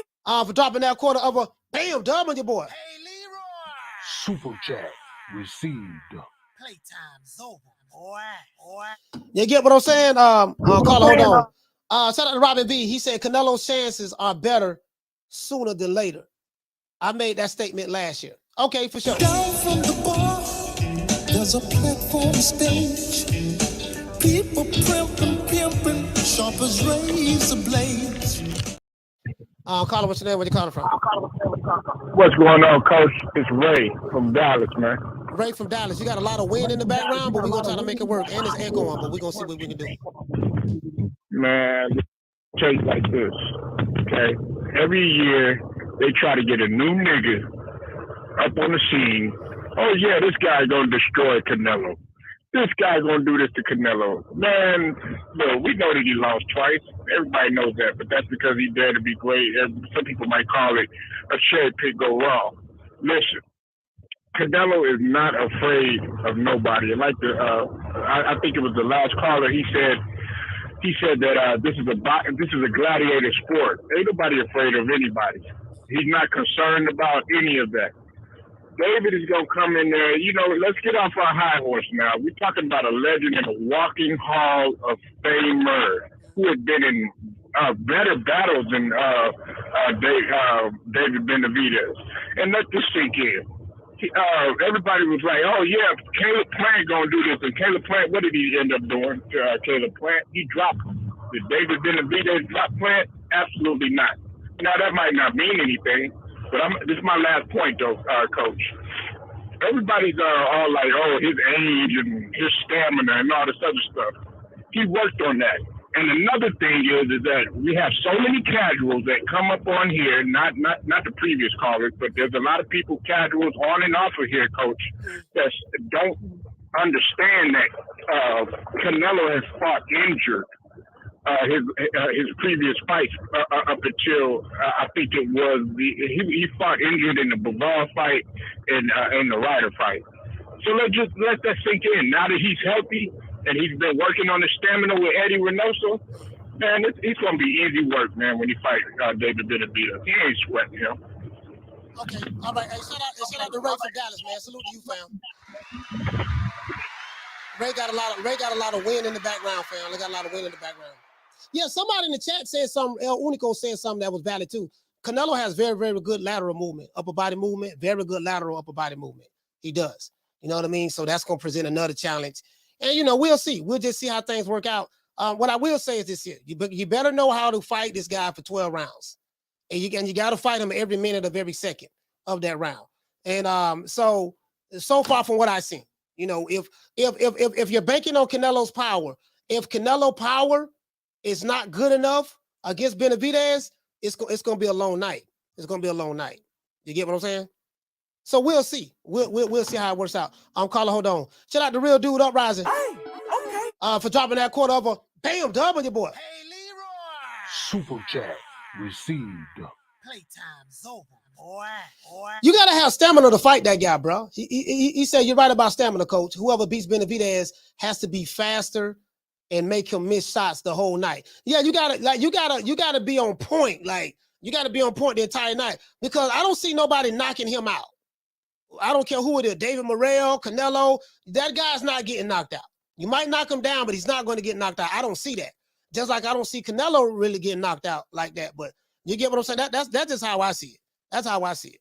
Caller, what's your name? You calling from? Hey, Mo, what's good with you, man? Hey, Ron, boyfriend, talk to me, fam. Slim, the Bama shit gotta stop. The Bama shit gotta stop. All this cinnamon is scared to fight the boy. It's gotta stop. Everybody we saw, even though I changed my opinion, I think Cinnamon waited a little bit too long to fight Benavidez. Like I said, 9 months too long, maybe 17 months too long. I changed my opinion. I think Benavidez will win the fight. But when Benavidez did to Andrade, that didn't strike fear in Cinnamon's eyes. You know what that did? Oh, I'm gonna get paid even more money. That's all. He's like, oh yeah, I'm gonna fight him, but I'm gonna charge it to the motherfucking game. So y'all thinking that put fear in Cinnamon's eyes? No, it didn't. It just increased his bank account. He was like, oh yeah, he a killer. Hey Al, this man a killer. I need more money. I'm gonna fight him anyway. They know he gonna fight him, but he can add more dollar signs because they just created a so-called killer. You dig what I'm saying? So it ain't no fear. It's just more dollars this Cinnamon is gonna get, and he will get it in May because them peoples at Amazon is not gonna let Al over marinate this shit. They gonna go straight into it because it's not over marinated yet. It's marinated just right. This Cinnamon and Benavidez fight is marinated just right for 2024. If it go past 2024, that's an over marination. At the end of the day. But nah, it ain't fair. It ain't fair. And these Bammers talking about jokers getting dropped. I mean, how long have they been looking at boxing? All my life I've been seeing the best fighters get dropped. Am I lunching? It's like these new boxing fans, you can't get hit. Like, how many times have I seen my favorite fighter get robbed? Get checked, chin checked. Yeah. All my life I've been seeing my favorite fighters get chin checked in the 80s and 90s. All of a sudden, it ain't cool to get chin checked in 2022, 2023. All these, you can't get dropped. Man, get the fuck out of here. That's why I don't be fucking with a lot of Bama motherfuckers. They just started looking at boxing. You know what I'm saying? You can tell, you just started looking at boxing. If you think a motherfucker get dropped and he can't win, I don't give a fuck if somebody get dropped in that. That's not how you start. That's how you finish this motherfucker, Mo. But yeah, that's all I gotta say, bro. Cinnamon not scared of no shit. That great performance Benavidez put on, shit, that's money. Cinnamon looked at that as a bag. You know what I'm saying? He gonna get it too. It is, the motherfuckers is delusional. Cinnamon ain't scared. Him and Eddie sat there and rubbed their palms. oh my God, that motherfucking fake ass Mexican monster look good as shit. Oh, we gonna charge this shit. We out. But that's all I got for you, Mo. I'm out, man. Hey man, shout out to Rob on Friends, man. Hey. Hey, bro. Hey, let your man. Hey, dog, all right. Right, listen, you know, now that's what Paulie said. Paulie is saying that, yeah, man, he's afraid and this and that. And you know, it's kind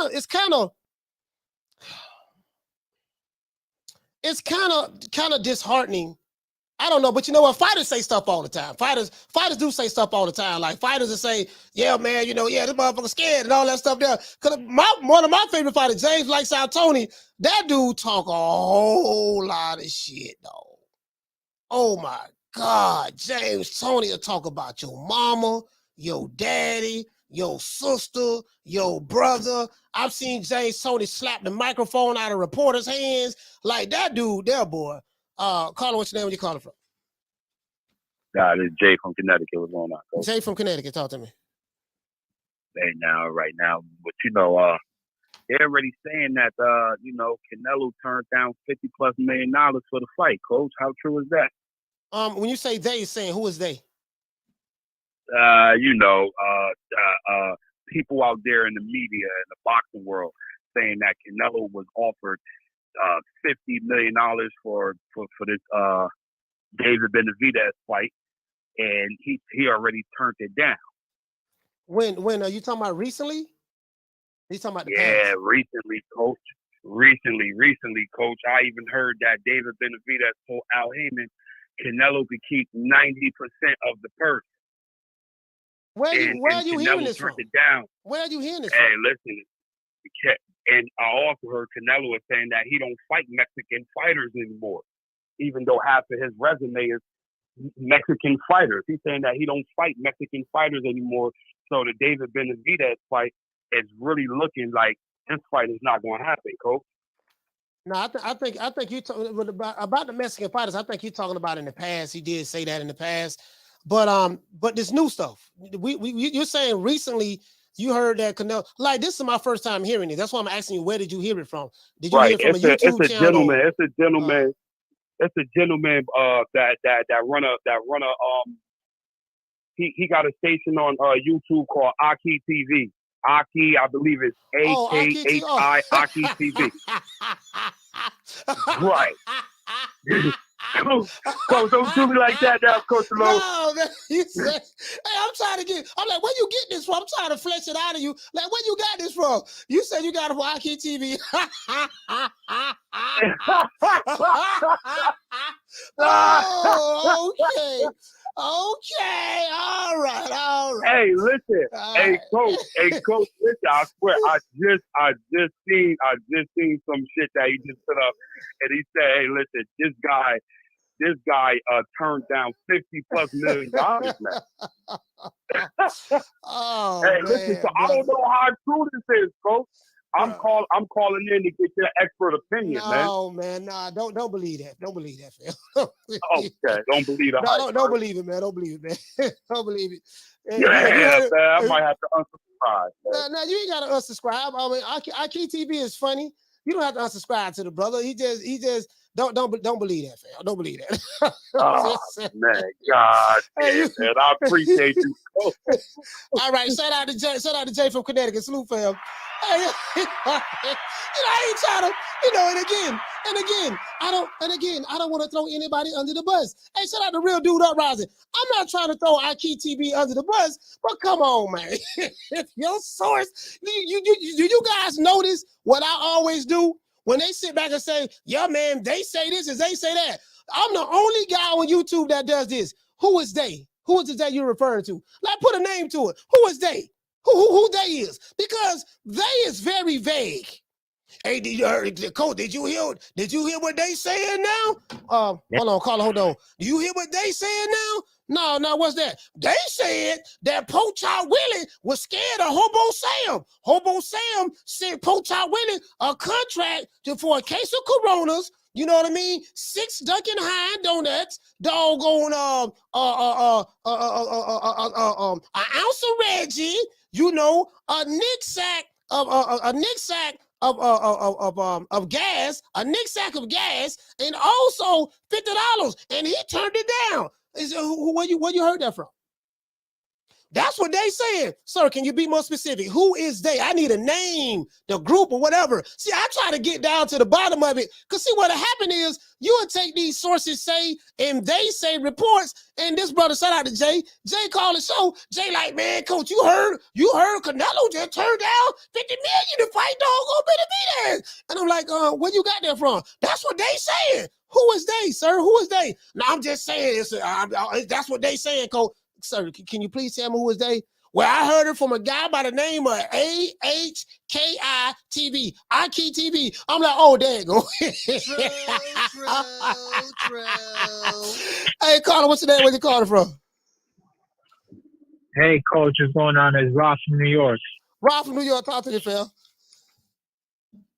So regarding that offer, that offer did come through. It was all over Fight Hype and everywhere else, but that's wrong news. That was like before Canelo was trying to negotiate with Charlo, even before he announced the Charlo fight. So that was the old news, and I believe Samson was the one that sent out the email or screenshotted it and put it on social media, but that was his leverage tactic. So I don't even think that was a real offer. It was just pretty much just try to get some hype. Besides that, one of the previous callers that had mentioned regarding Canelo fighting smarter, not harder. I mean, I would understand that if the dude didn't cry out in the ring after the Charlo fight talking about I love this sport and no one can fuck with me and all this and that. So if you want to treat it like a business, treat it like a business. If you want to, sincerely passionate about the sport, then give the fight that the people want. And lastly, regarding Benavidez squaring up, it looks very unconventional, but to people that don't really understand what he's doing is whenever you square up in that position, as awkward as it looks, what that does is that it cuts the ring from people that are using lateral movement. So you don't know exactly where the person is going to throw punches or even cut off the ring for someone that's running around. So that's why it looks very unconventional, but it works. So that's all I got, Coach. I'll talk to you later. All right, shout out to Rob from New York. Salute, fam.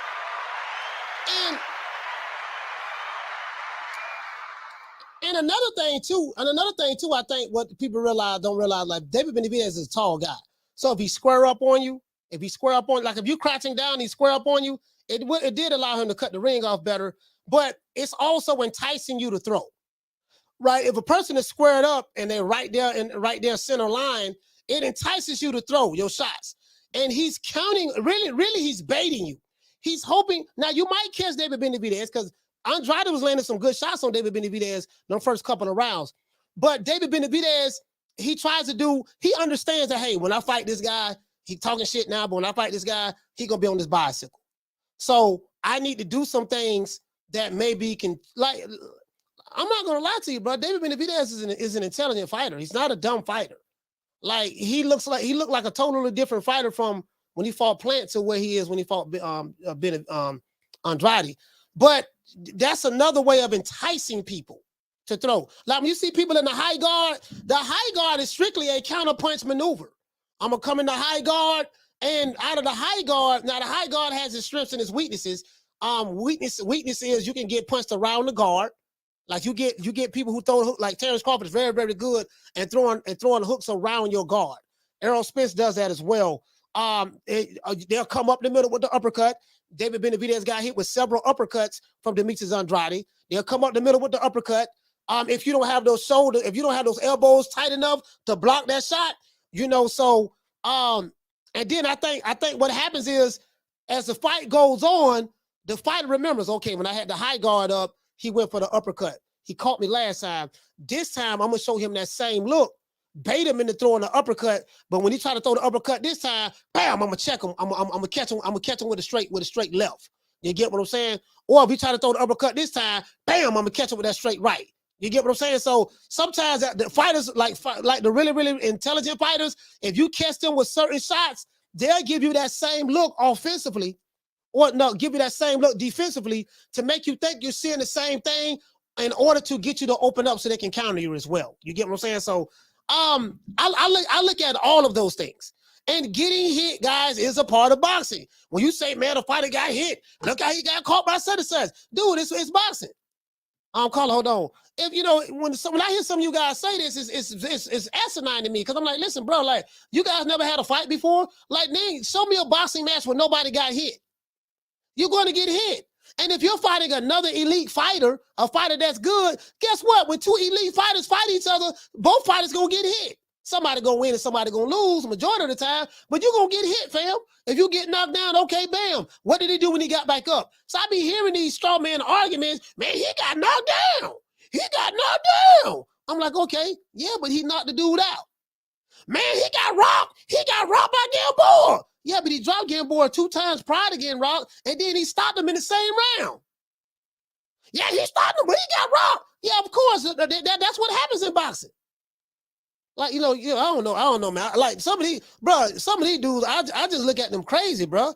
Carla, what's your name? Where you calling from? Yo, what's up, Coach? M1 from the BX. M1 from the BX, talk to me. Yeah, I done almost fell out my seat when he said I T-box. That shit was funny. That's the usual suspects. Yeah, but where you got that information from? Man, I'm trying to tell you, boy. Go, he turned the money down. I'm like, man, Jay, where you got that from? Man, Coach, I'm telling you, dog. They said he turned it down. He already ducking. And then this would have happened, right? What happened is, like, and this what I say, guys, like, a lot of these YouTube channels, some of these guys, they fake news. This shit is TMZ. I tell you guys, this shit is TMZ. This shit is the National Enquiry. It's like, you're reading. It's like the Wendy Williams. There's a lot of Wendy Williams shit go on, and there's a couple of these guys that's doing this stuff. Especially the I Hate Terrence Crawford YouTube channels. Like, anytime you have a YouTube channel that hate a fighter, you can't believe nothing that channel says about that fighter. If you have a I Hate Canelo Alvarez YouTube channel, you can't believe anything I Hate Canelo Alvarez YouTube channel say, because everything that they are going to say is going to be tilted towards making Canelo or Crawford or any of these guys look bad for the benefit of subscribers, likes, and views, and super chats. That's what it's all about. But go ahead, fam. I'm sorry about that. Yo, that just sounded like the 50 million from Wilder. He cost the 50 million. Oh my God, that shit was so hilarious.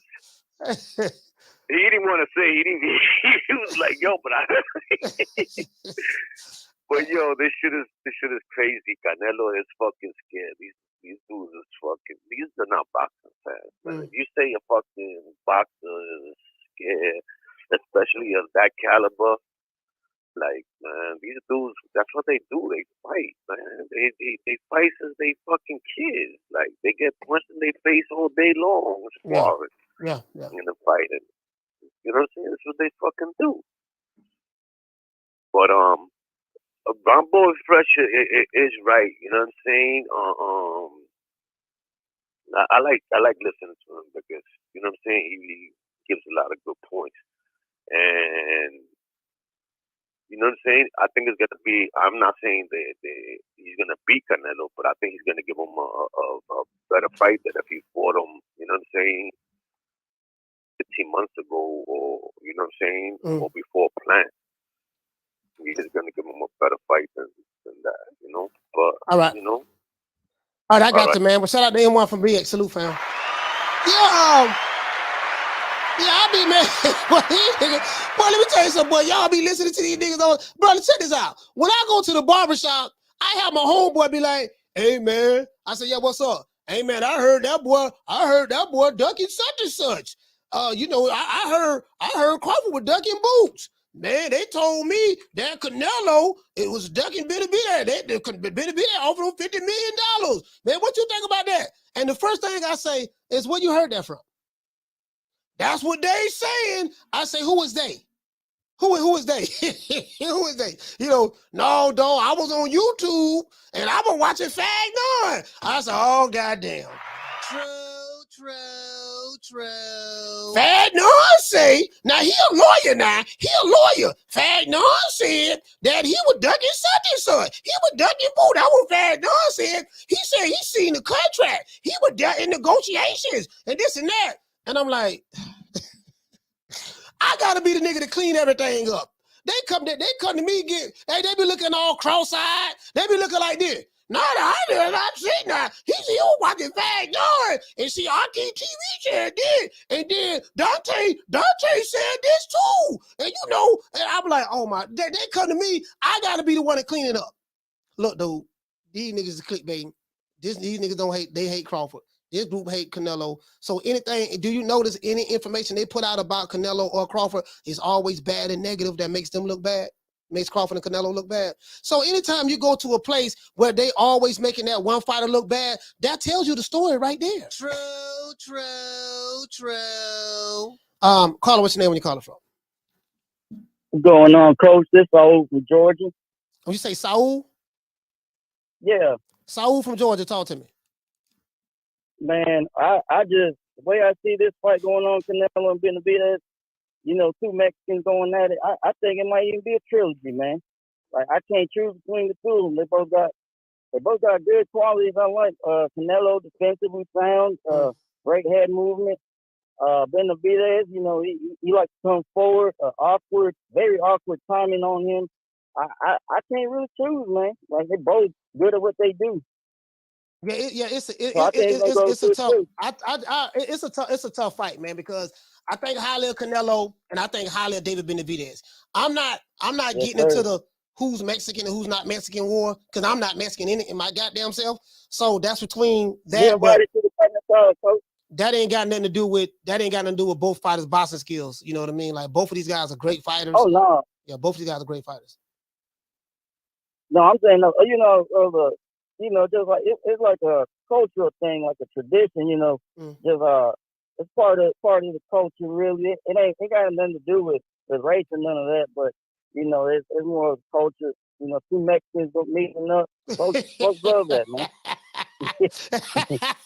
Yeah, you know what? Listen, man, you're not really Mexican. So you know what? Get me. Check this out. You'll see two Mexican Americans arguing and debating about who Mexican and who not Mexican. And then a real Mexican, someone that was born in Mexico, come up and say, look, I don't know what y'all talking about. Ain't neither one of y'all Mexican. Man, that's yeah. They both Mexican. Hold on, they man. Mexican. This is my thing. So this is a question I have.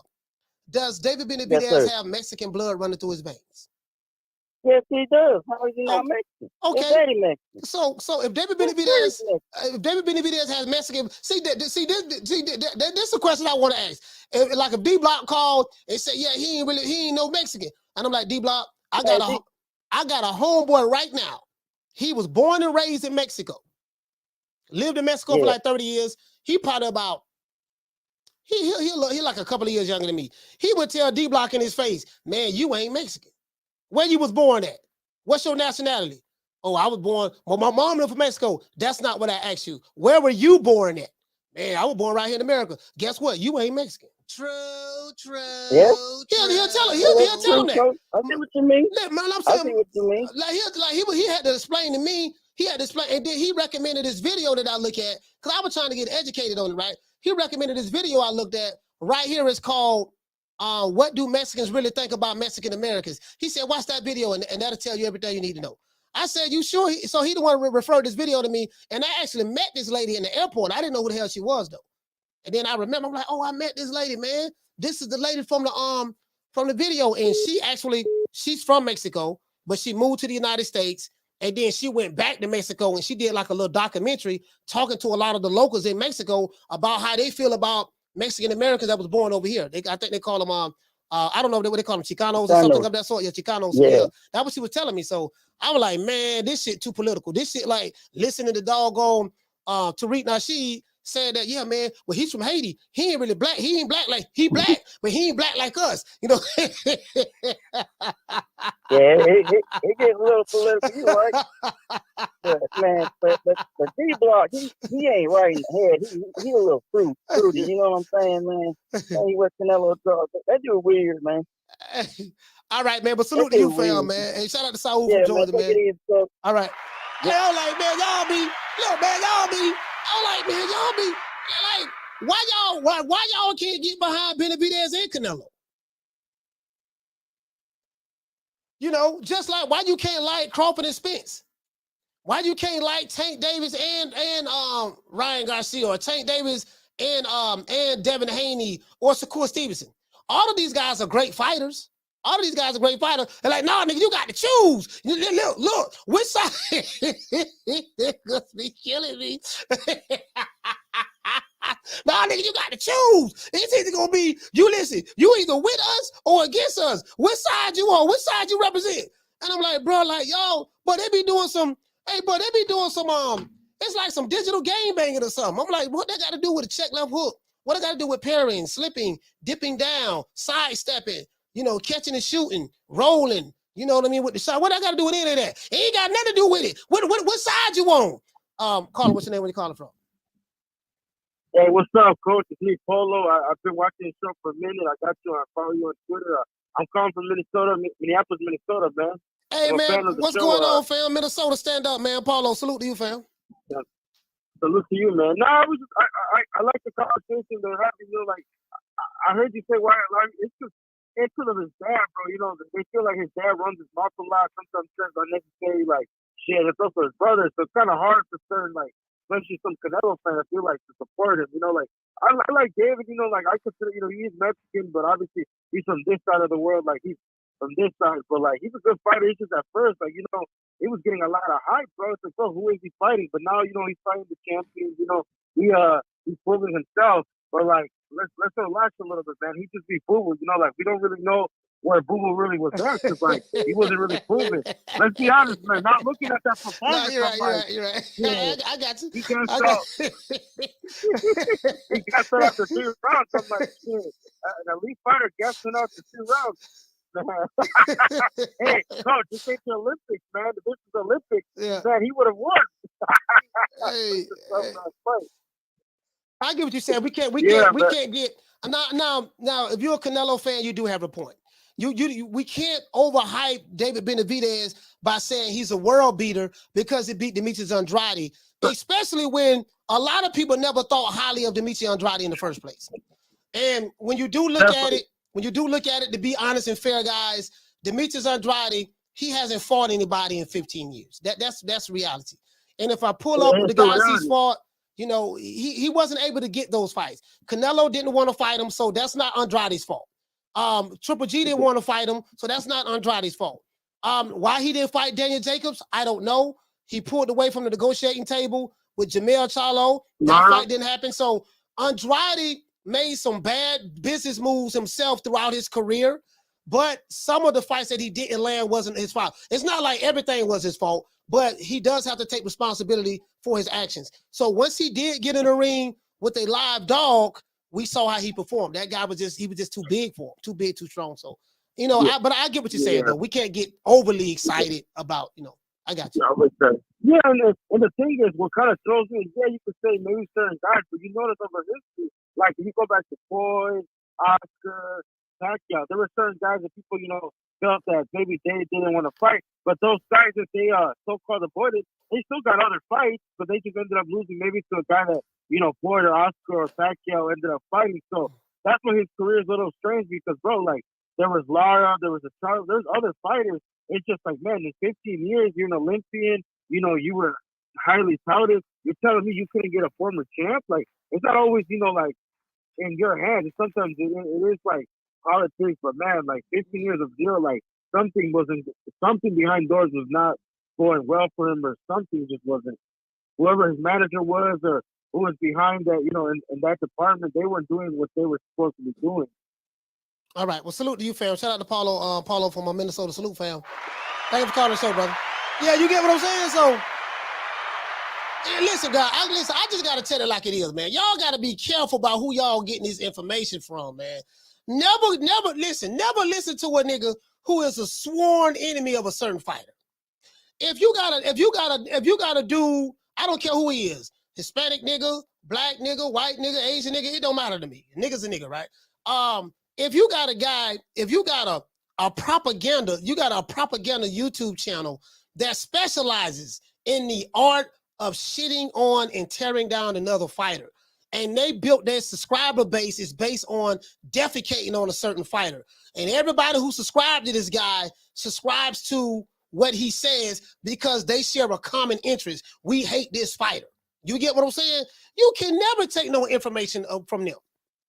You get what I'm saying? If somebody don't like Nelly content, and I see them putting out, yeah, man, that Nelly content, that's all whole ass nigga, and yeah, this and that, and see Nelly content got slapped at the club, and oh yeah, this that boy Fad Don coming back at you one more again. Yeah, Nelly content is ducking smoke from Hippity again. He said the sources say they sent over $50 million. Let me tell you guys what I think about it. And then bam, so you got all these goddamn zombies over there. Oh, I'm trying to tell you, dog, shit, nigga, Fad Don, nigga, you heard what he said? Hold on, dog, let's get the lotion. Let's put the lotion on our hand and get ready to lotion our hands up right quick, boy. Well, we finna get ready now. Hold on now. What he said? Yeah, oh yeah. Now listen, man. Now I'm gonna tell you something now. About my sources that's close to the situation say that listen, doggone whole head cheese, since Terrence Crawford the contract, and Terrence Crawford turned it down. And then I got another source that told me, yeah, man, Pool Top Willie sent Canelo $60 million. Who's your source? Well, I got that from Aki TV. Come on, man. True. And these niggas be, hey, guess what? They be their own sources too. I want you guys to look at that. Well, a lot of them be their own sources. Like, where you got that from? Well, no, I just figured, I see what happened was now, sources say, who are the source? Nigga, the source is you. True. Ain't nobody saying that shit. Nigga, they be their own source. Hold on, what you gonna do today? Hold on, caller, hold on. They be their own source. What you gonna do today? All right, yeah, man. See what it is now. See, they don't do like I do. I sit back and say, look, man. According to what Michael Benson said, according to what Paulie Malignaggi said, according to what what other guy named Mike Coppinger said, this that. According to this article, and I pull up the actual video, the website, the receipt. Now, I'm not saying that this is what they're saying, and I always say this. I don't know how true this is. I don't know where they got this from. They didn't really quote a source where it came from. This is what they're saying. So, as far as I'm concerned, they pulling that out of their ass. True. Niggas just be making shit up. Caller, what's your name when you calling from? What up, dog? This $1 Trillion Dreams out of Detroit. Man, $1 Trillion Dreams out of Detroit, man. The Big D, talk to me, fam. Man, hey, listen, man. Y'all crazy.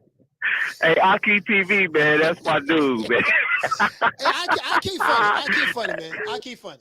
Hey, he's funny, man. And he can push a narrative, though. I do hate misinformation. You know what I mean? I mean, sometimes it's necessary when you're trying to push a narrative. If it's done for the greater cause, like you pushing a narrative to get these two to fight. You know what I mean? But other than that, I don't like lies, man. I can't stand no lies, bro. I did some fair time before niggas lied on me, bro, and I was like, I hate a liar more than anything. Like, nigga, you gonna snitch, at least snitch on some facts. Like, damn. But anyway, man. You know how it is in the feds. Dudes be trying to find out all kind of information in order to get their time cut so they can come back. Yeah, man. Oh man, let me not go back there. I hate that. That was worst time of my life. I want to say this. I think David Benavidez, I think he beats Canelo easily, man. I want to say Canelo, and I know people, I'm going to catch some flack for it, you know what I mean? I love Canelo. Canelo was like one of my favorite fighters. Oscar De La Hoya was my favorite fighter at one point in time. You know what I mean? So I have nothing against Mexicans. I just say that I'm non. I mean, I do have some biases, but I don't care about that. If a fighter is good and a fighter is fighting everybody, you know what I mean? I'm rocking with you. But I think Canelo is he's on a decline, man. He's throwing one shot at a time, trying to walk David Benavidez down with a high guard. and he doesn't move the way he used to move at the hips, like when he was fighting at 160. I just feel like David Benavidez is going to be like an avalanche coming over a mountain. That's it. It's just going to cover that mountain. And Canelo is going to be overwhelmed. Canelo does gas out a lot. And as long as David Benavidez understands range, because only chance Canelo will really have is when David Benavidez is letting his hands go real close. And Canelo is able to slip and catch him, you know what I mean? Because Canelo does have power. But other than that, if David Benavidez understands his range, it just throws him straight down the pipe. That 1 or 2 shots that Canelo throws is not going to be enough, you know what I mean? In order for him to beat David Benavidez, he's going to have faster feet, be able to get on the inside and go to work like a bull in the china shop. You know, other than that, I see it being a sad day, man. A lot of slow singing and flower bringing. A lot of people with tears in their eyes. That's my call, though, Coach. All right, shout out to Tree, Dr. Dre, Detroit. Hey.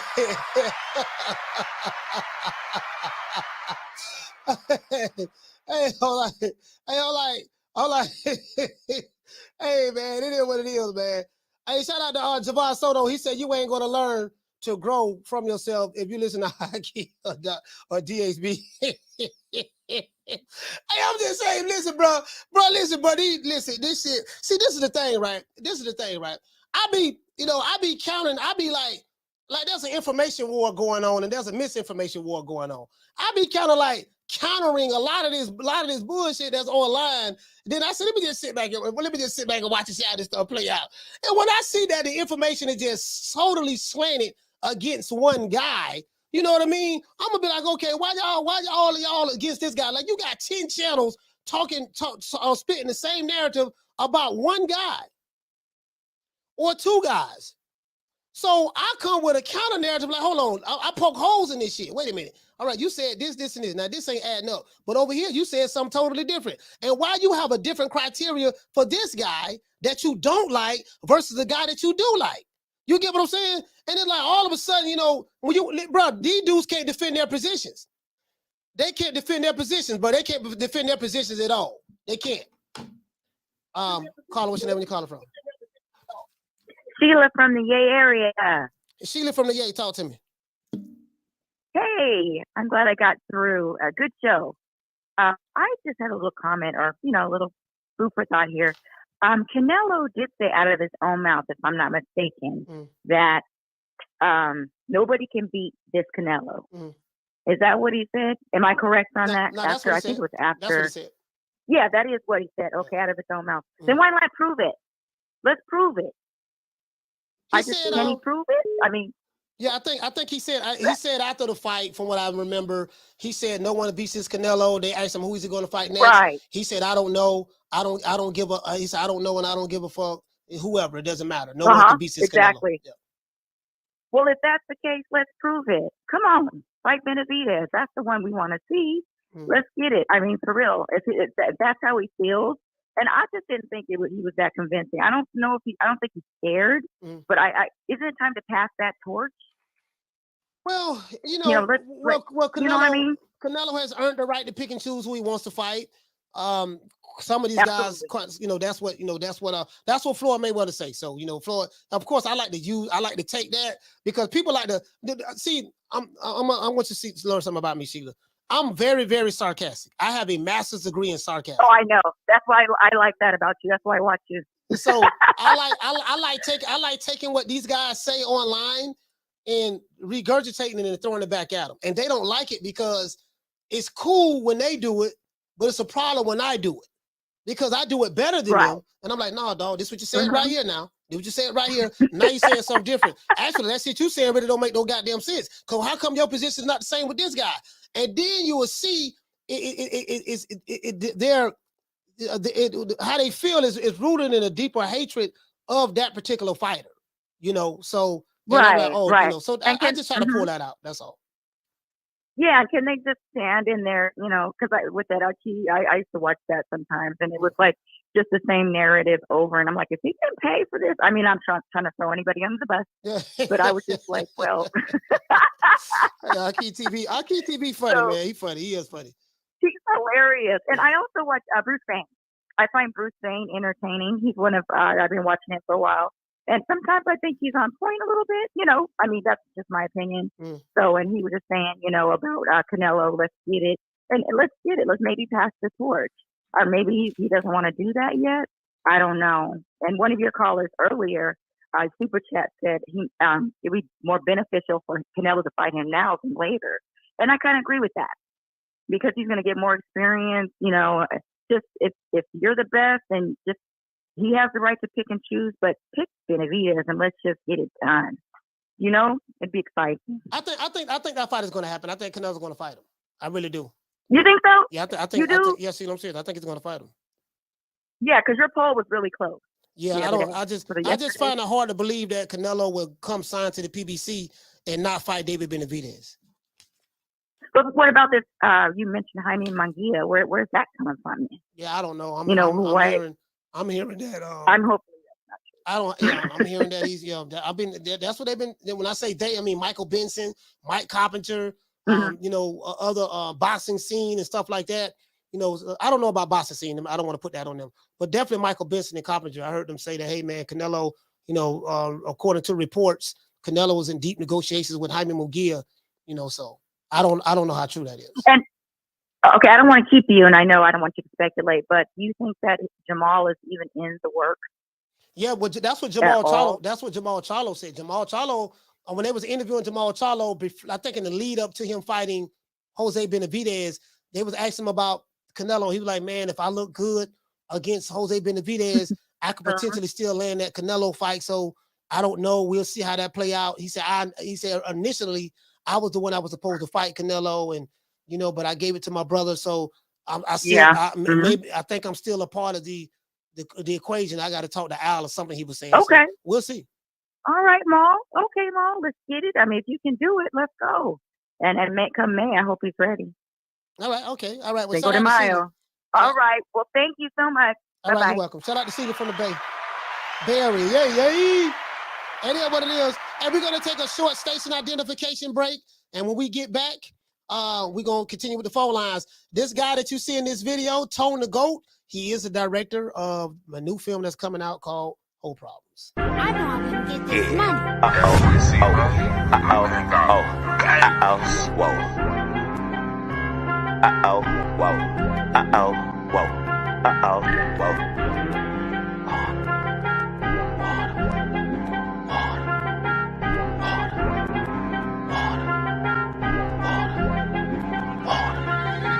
Talking water. My bracelet costs about 40 and my necklace costs a quarter. Talking water. I go stupid like on Boosie. All this jewelry got me foolish. All this water. All of these diamonds, they bright, so you gon' see me at night. All of this water. Now I be drip.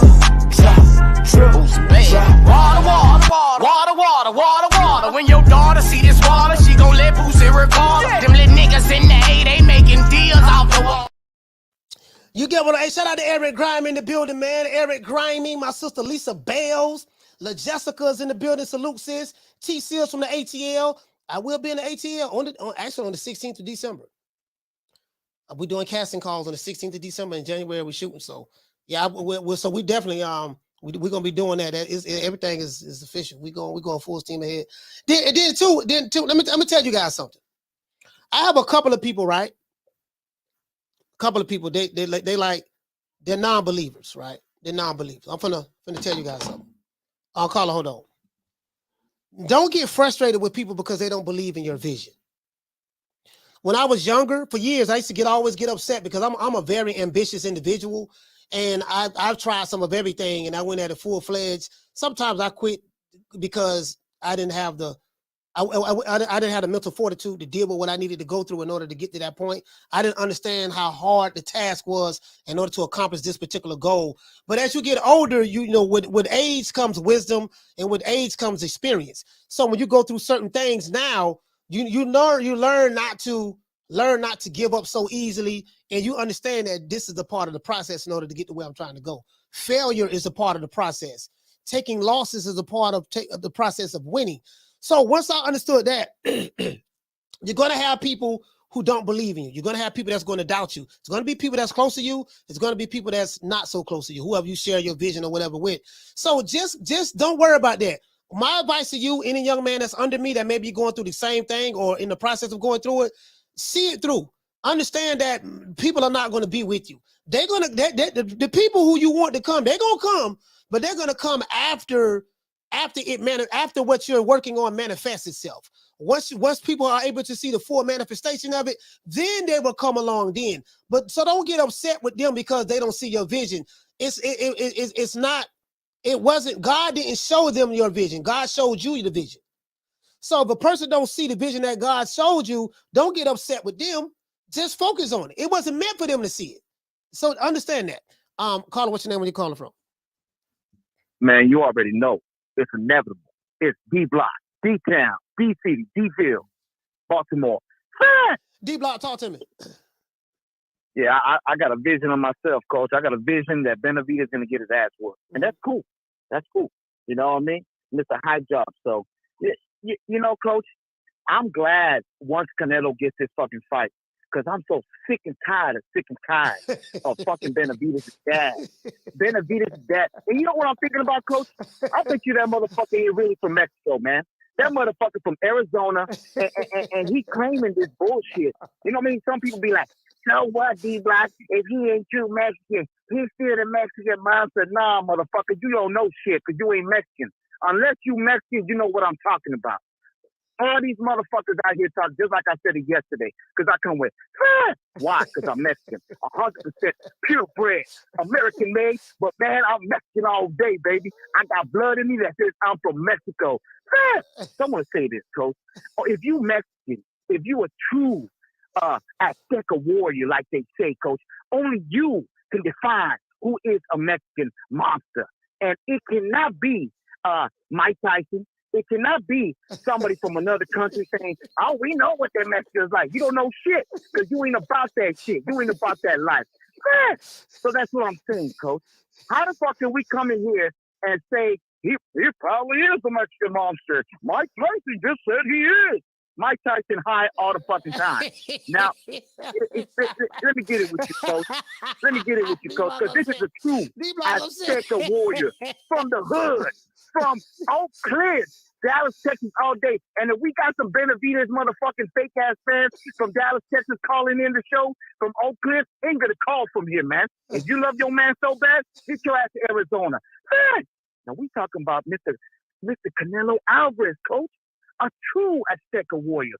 Canelo Alvarez. Cinnamon Bond. What you got to say with that?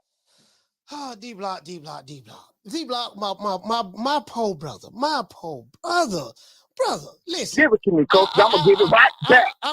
Listen, I understand, brother. Listen, all I'm saying is this here. I like David Benavidez. I like Canelo.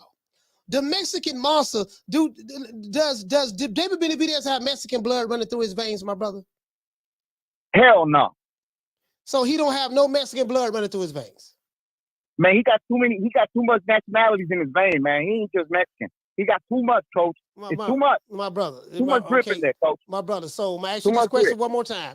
Is there any Mexican blood running through David Benavidez's body?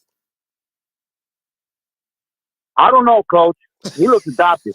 He looks like adopted son from Arizona. He don't look, you know who he look like? He look like Mark Anthony, man. That motherfucker don't look nothing Mexican. That motherfucker look like Mark Anthony and shit. Curly ass waves, running around with his big ass smile, his big ass nostrils. That motherfucker look nothing Mexican, Coach. What you gotta say with that? Man, listen, man, D-Block, you dancing around the question, man. His dad was born in Mexico. His dad is from Mexico, man. So the question was, does David Benavidez have any Mexican blood running through his body? The answer is yes. The answer is yes. Okay. So if he has Mexican blood running through his veins, how can you deny that? Coach, he can say he's Mexican. He can act like he's Mexican, but he ain't a true Mexican, Coach.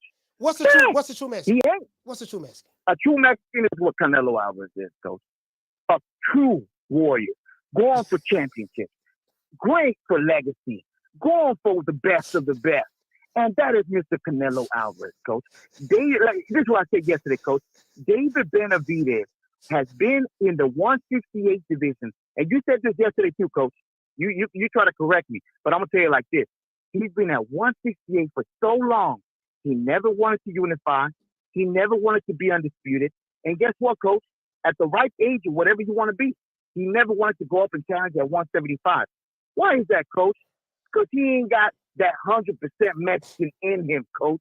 That bravado like Canelo Alvarez has. How many divisions has Canelo Alvarez done, Coach? I don't know, maybe 4. I think maybe 4 divisions. I think he's a 4-division champion or something of that sort. I think he went up to 5. I think he went up. I don't know. I think maybe 4-division champion, if I'm not mistaken. Okay. Is Canelo Alvarez the face of Mexico? In boxing, yeah, absolutely, yeah. I would say that. I would say. Well, you know what? You gotta ask the Mexican that. You gotta ask the Mexican that because I don't know. You know, I don't know. You know what I mean? But my thing is this here: just because a fighter didn't move up, like some of the best fighters in the world, Hall of Famers like Hagler. Hagler stayed in the middleweight division his entire career. I think Carlos Monzon stayed in the middleweight division his entire career. That doesn't take away from a fighter's greatness.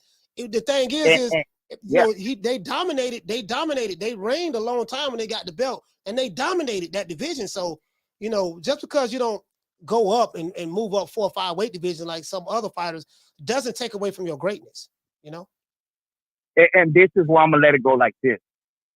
Did David Benavidez have a chance to fight Plant a couple of years ago? His promoter said, no, we got to marinate, right? He had a chance to unify. He never unified.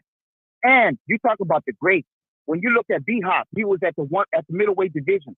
Guess who was the undisputed at middleweight? B-Hop.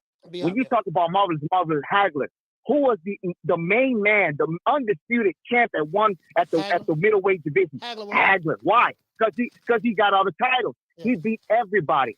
So that's what I'm trying to tell you what the difference right there, Coach. Don't give me this wannabe Mexican that he's Benavidez and act like, oh, you know, he's been there 10 years. You know, all these other greats, you know, they've been there for so long. Nah, you can't compare Benavidez to the greats. Because Benavidez is barely stepping up. No, not you, Coach. Yeah. Not you. I'm saying people. And he's barely scratching the surface of what he want to be. He's gonna take a real thumping when it comes down to Canelo Alvarez. D Block, D Town, D Bill. Hey, D Block. Hey, listen. Hey, shout out to Solo Dolo, man, for becoming a member, man. Solo Dolo gifted 10. You was gifted a membership. Salute to you, fam. Shout out to Solo Dolo, man, for doing that. Hey, Leroy. Super chat received. Playtime's over, boy. I asked D Block one question.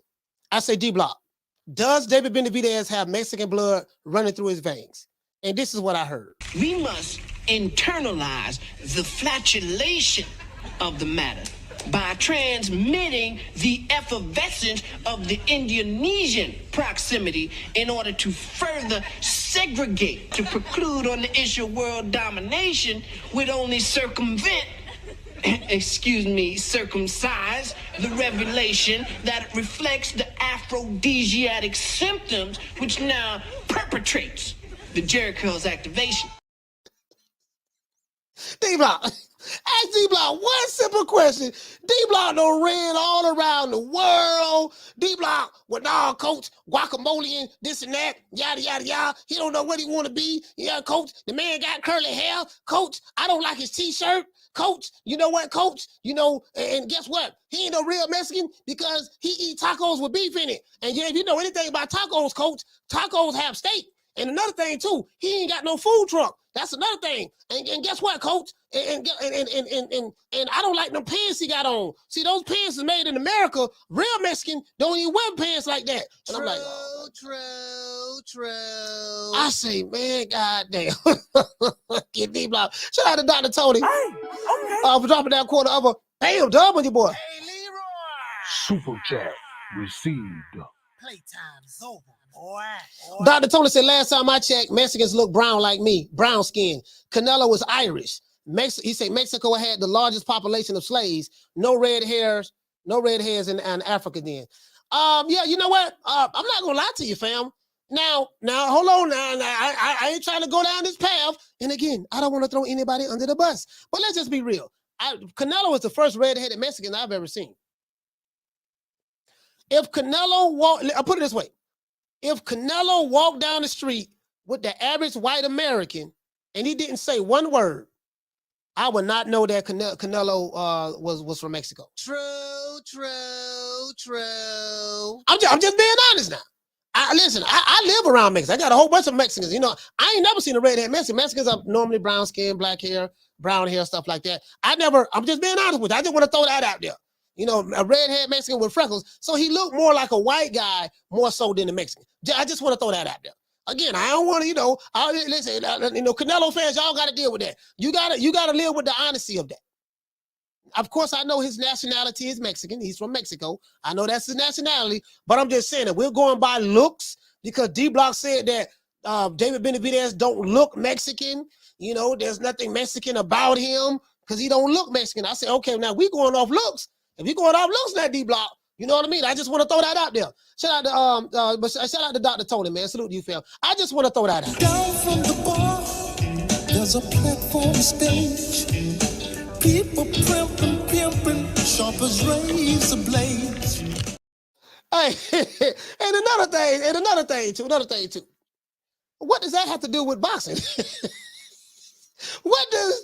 He more Mexican than the other dude, and see, he really was born in Arizona and this and that. And I'm like, okay, fine. You know, for argument's sake, let's say everything you say is right. What does that have to do with them fighting each other? Nothing.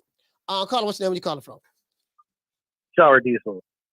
Sour Diesel, where you calling from?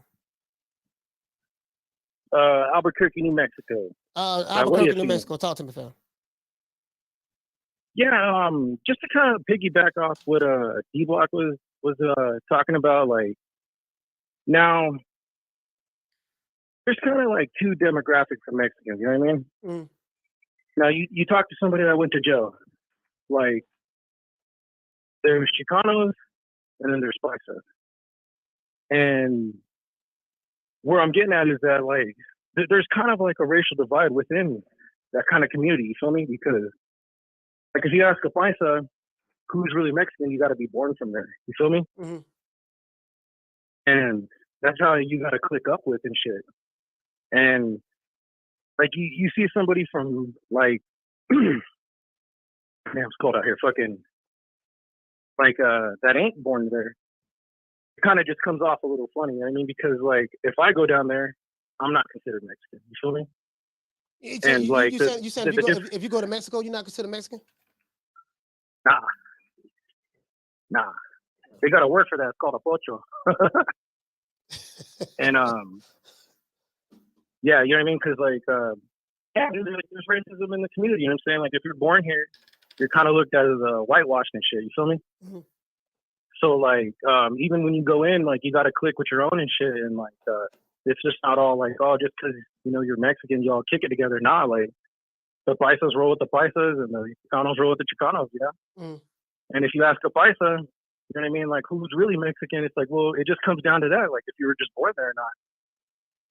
And I think, like, what Team Benavidez is doing, it's all part of, like, a pyramid scheme. They're trying to, like just bait people into thinking that he's Mexican because they garnish the most views, you know what I mean? They support their own, you know what I'm saying? Like, they get behind their own and shit. But, like, where it just seems a little, you know, a little dusty is that he just kind of did a little identity switch midway through the game. You know what I mean? he said he did an identity switch. But, like, I mean, but like, you know. He said he did an identity switch. All right, so hold on now. First part of your career, you was Ecuadorian.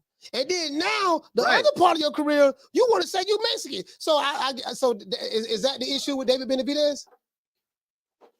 Pretty much, Coach. And I think what it is, man, it's like it's to cause division. You feel me? Like, and certain people buy into it. You know what I mean? Only certain people are like echoing the same sentiments, dude. But like, to me, like, when you look at it, like, I mean, man, dude, like, yeah, he does have Mexican blood for real, like, but at the end of the day, like, we grab somebody, you pluck them right out of Mexico, depending, you know what I mean, what part they're from, they're gonna be like, nah, he ain't fucking no Mexican, like not by a long shot, you know. But that's just what it is. Like, I guess what I'm just saying, man, there's racial divide even within the community. You feel me? And see, it's like I said, like I got you. I got you. You got to be born there. You feel me? But yeah, that's my call, Coach. You know what I'm saying? All right, shout out to South D's in New Mexico. Salute, fam.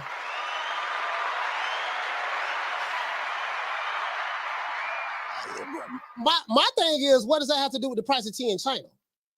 Like, you know what I mean? Like, because Canelo fans, the ones who call this show and the ones I see online, are the only ones who bring this up.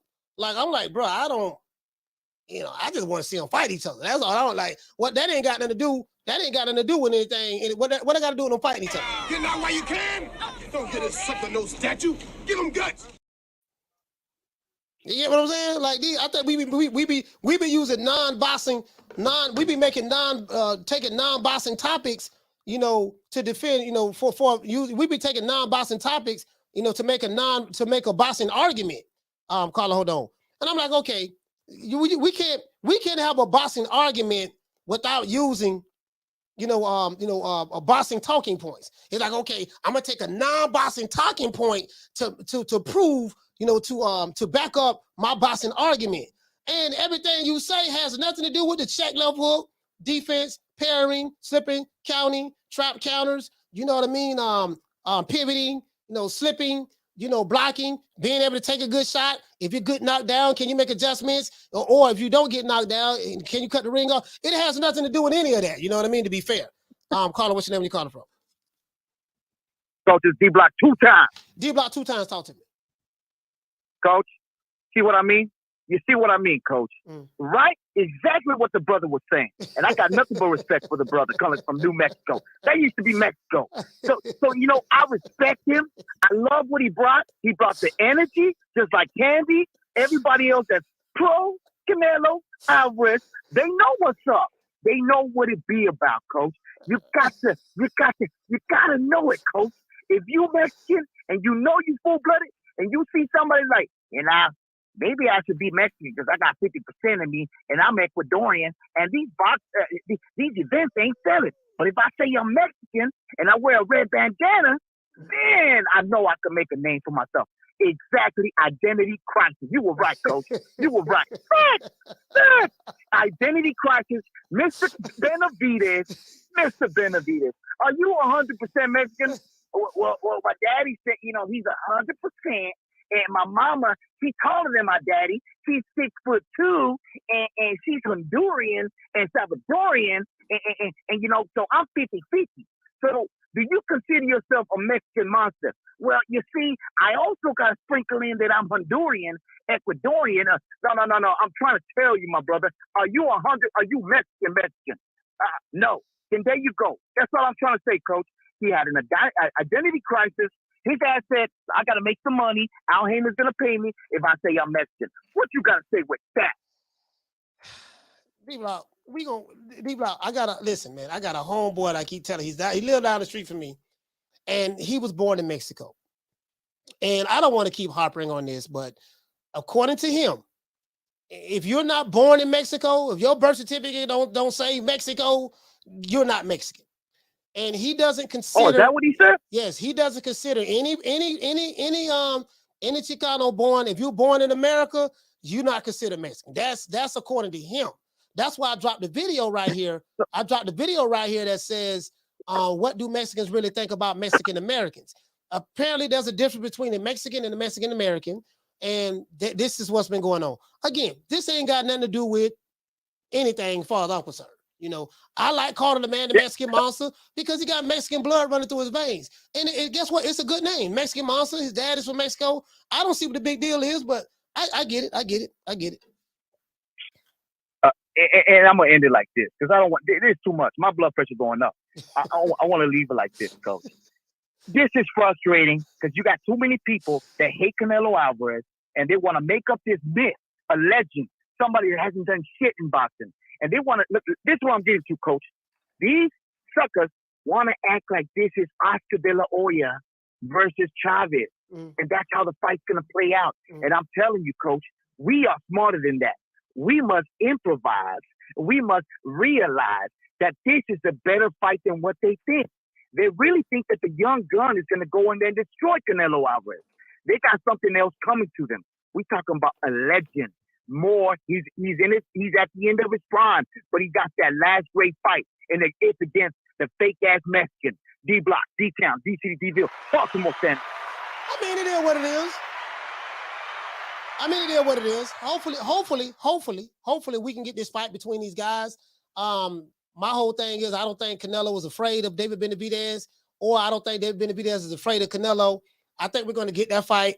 I'm not sure if it's going to be next, but I'm hopeful. I think we'll get that fight next year. So me personally, I just find it very hard to believe that, Canelo, I look at it like this here. I think the whole purpose of Canelo coming over to sign with the PBC was because the PBC had all of the fighters that he wanted to fight, because he beat up all of the fighters that DAZN had to offer. So he beat those guys up. There was no more fighters to fight. So he had to come over to the PBC in order to get those fights. I get that. So I say all that to say this, though. I just find it hard to believe that, I think if he was afraid of the guy, why would he come to the company that the guy fights for? Do you get what I'm saying? So I think they're gonna fight each other. If they don't fight each other, you guys can throw it right back in my face and say, "See, coach, you said they were gonna fight each other. We told you it wasn't gonna happen." And guess what I'm gonna say? I'm gonna say, man, y'all was right. But we're gonna see. Caller, hold on, I got super chats to get to. Shout out to Leonardo. Dropping that quarter of a bam dub on your boy. Hey, Leroy. Super chat received. Playtime's over, boy. He say in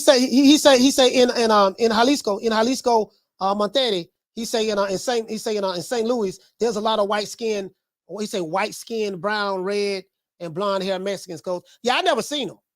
I'm just being honest with you. I'm right here in Florida, and I've been to Oklahoma. I've been to different places. I've never seen. I'm just saying me, honestly. I've never seen a white, red hair, blonde hair Mexican. Now I've probably seen them on La Novelas. And La Novelas, because I used to watch a lot of novelas on Telemundo, on Telemundo, Univision. I used to watch some of them there, but outside of that, but I thought a lot of those guys were Spaniards. I thought a lot of those guys was from Spain, what they were showing on there. Because a lot of the actors and actresses on there, I think some of them are from Spain. Some of them might be from Mexico and stuff like that. But I've never seen it myself. So I'm just being honest with you. Shout out to FN dropping that $2 super chat. He said Canelo was from Jalisco. There's a lot of white Mexicans. Yeah, I never seen him. Canelo's the first one that I've seen. He said Canelo don't like the Benavidez. They have no respect. Okay. Caller, what's your name? Where you calling from? What's up, coach? It's Mike from West Texas. Mike from West Texas, talk to me. Hey, it's crazy how we got off a topic real quick, huh, coach? Yeah, because D-Block wasn't talking about the man wasn't Mexican and all this stuff there, so, Hey, look, I'm from Texas, coach, and I've done time before, so I want to touch on what D-Block and that other man from New Mexico were talking about. First of all, like, when you get locked up, fights they're about numbers. And I've been to places where they'll pick up people who ain't from Mexico because they're all about numbers. The more numbers, the more protected they are. You know what I mean? So they don't always just pick up, check paperwork. Oh, you from Mexico? I mean, you ain't from Mexico, you can't get down. So that's that. And then I was always taught, you are what your daddy is, man. I don't know if you ever heard that saying. I heard that. Yeah, I heard that. You is what your daddy is.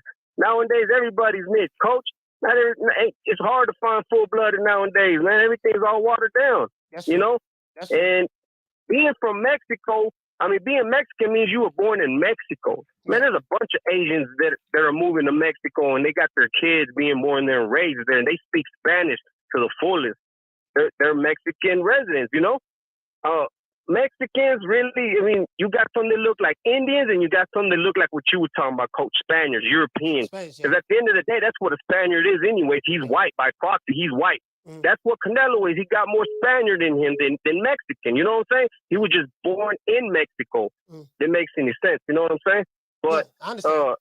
It makes perfect sense. Yeah, I really do think that Canelo needs to take this fight, man, because there's no more excuses. And to put it to you this way, I'm kind of excited because even if you know, the Mexican monster does win, I'm kind of happy where boxing's like going, where it's moving towards. You know, like I wouldn't mind even if Canelo does lose, I wouldn't mind him losing to Benavidez. What you think about that, Coach? No, I think that fight is going to happen. I don't know if Canelo would lose to Benavidez. I think it's going to be a hard task. But I am of the opinion that I think the fight is going to happen. I don't take the opinion of Paulie Malignaggi or Shawn Porter. They're saying that they don't think that's going to happen because of you know, both of them gave different reasons why they don't think it's going to happen. It just for me, Mike, he signed a 3-fight deal with PBC. He don't have one fight already. I just don't see that fight. I don't see him signing a contract with them if these guys are not going to be signed to if he's not going to fight Benavidez. I just think that I just think that defeats the whole purpose of signing with him. You get what I'm saying?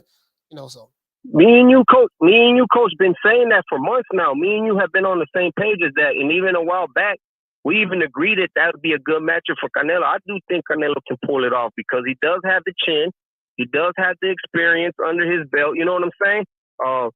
He does know how to counter. And I don't think he'll run out of gas, man. I've seen him go 12 rounds. I mean, all his fights recently been going the distance, yes or no?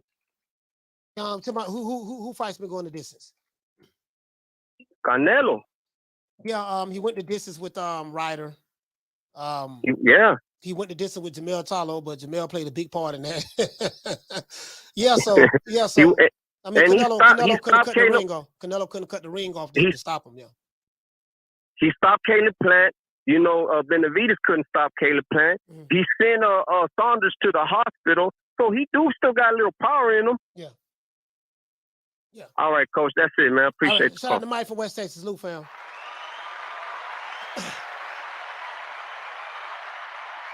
Yeah, I don't take the opinion that Canelo or Benavidez or any of these fighters are scared of each other. I don't see that at all, fam. Like, I think that's just something us fans say, but I don't think these guys are afraid of each other. Shout out to Leonardo. Okay. Dropping that. Bam, dub on your boy. Hey, Leroy. Super chat received. Playtime's over, boy. Leonardo say Mexican is a nationality. That is true. Mexican is a nationality. That's true, fam. Hold on. We got another call calling in. And these phone lines ain't bullshitting today. Hold on. All right, both callers. Okay, hold on. Hold on, guys. Caller, hold on. He say Mexican is a nationality, not a race. We are born American from Mexican descent. As a race, we're a mixed native Aztec with Spaniard, German, Irish, Italian, and Asian. We are the only people that are a race of mixed humans on Earth. All right. Well, I think they only have 4 races on Earth. They got, well, you know, of course, with this racial shit is a social construct. I don't really like talking about the shit because it really don't got nothing to do with boxing. But it's a social construct. You know, black, white, you know, this and that. Black and white is a social construct as it is, and all this other shit. It ain't got nothing to do with boxing. Did you get what I'm saying? So, and I think at this point, this shit has just been so subjective to the point to where who gives a fuck? What does that have to do with the price of tea in China? But I get what you're saying, fam. Shout out to Dr. Tony. Hey, okay. For dropping that quarter of a bam dub on your boy. Hey, Leroy. Super chat received. Playtime's over, boy. He said, let me bring it back to boxing. He said, Canelo doesn't have the engine to keep up with Benavidez. D-Block. He said, what you got to say about that? Down from the bar, there's a platform stage. People pimping, sharp as razor blades. Carla, what's your name? Where you calling from? Yeah, what's up, Coach? It's Ed from H-Town. Ed from H-Town, talk to me. Yeah, Coach, you know, one thing that's kind of not in the conversation a lot. I know you mentioned he was Malignaggi. They said that Munguia was in negotiations with Canelo, and they're trying to set that up for Cinco de Mayo. What about Benavidez and Munguia? Has that been up on the table, or? You know what? I've heard that. I heard rumors of David Benavidez fighting Jaime Munguia as well. I've heard that. I've also heard rumors of Jaime Munguia and Edgar Berlanga fighting each other. Now, I'm more of the opinion, that's just my opinion, that Edgar Berlanga and Jaime Munguia are more so on the same level. Just my opinion, my observation. I don't think that Jaime Munguia, you know, is on the level of a Canelo. I think that's going to be an easy fight for Canelo. I think that's going to be I think that's going to be real easy for him. And so so you know, if Jaime Munguia lands a Canelo fight, we know, you know, I mean, it is what it is. It's just an easy fight for Canelo. But I don't know how Jaime Munguia came into the play because Jaime Munguia is not even a PBC fighter. So maybe they'll say we'll do a cross promotional fight with Jaime Munguia because he is from Mexico. He's Mexican. He's, you know, brown skin. You know, I think he has black hair, stuff like that. So yeah, I think, you know, that, you know, maybe that'll be big over there. I don't know.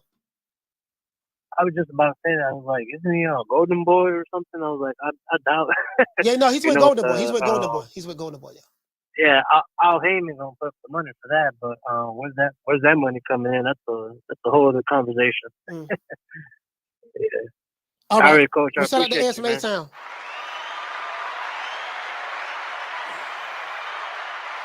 Yeah, so yeah, I mean, I listen. I think Canelo gonna smoke, dog. If he fight Jaime Munguia, bro, that's gonna be one of the easiest paydays. Shout out to Dr. Tony. Oh, he already got to a super chat. Shout out to doggone Andrew. For dropping that quarter of a bam dub on your boy. Hey, Leroy.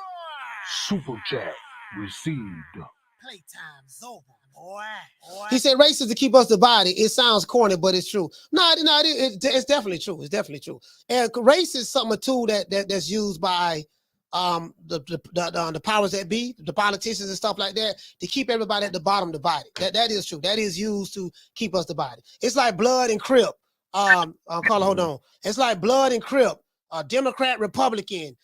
You know, East Side versus West Side. North Side versus South Side. It's all the same shit. The motherfuckers up top sitting back looking down. Okay, we got these motherfuckers distracted over here. Light skin versus dark skin. You know, it's just another thing to keep people divided. That's all. Carla, what's your name? Where you calling from?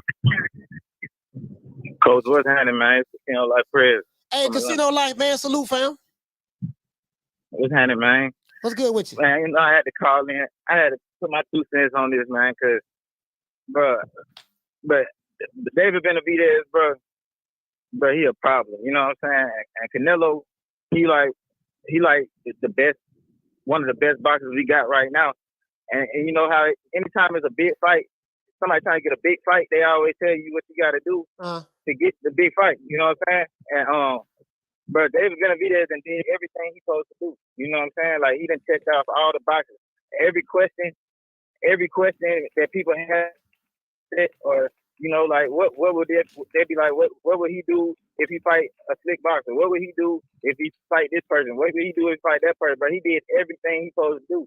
Like, this fight, it's perfect timing for this fight right now. Like, this fight got to happen in 2024 because, I mean, everybody sat here and watched him do what he's supposed to do. Like, he did everything he's supposed to do to be able to deserve a Canelo fight.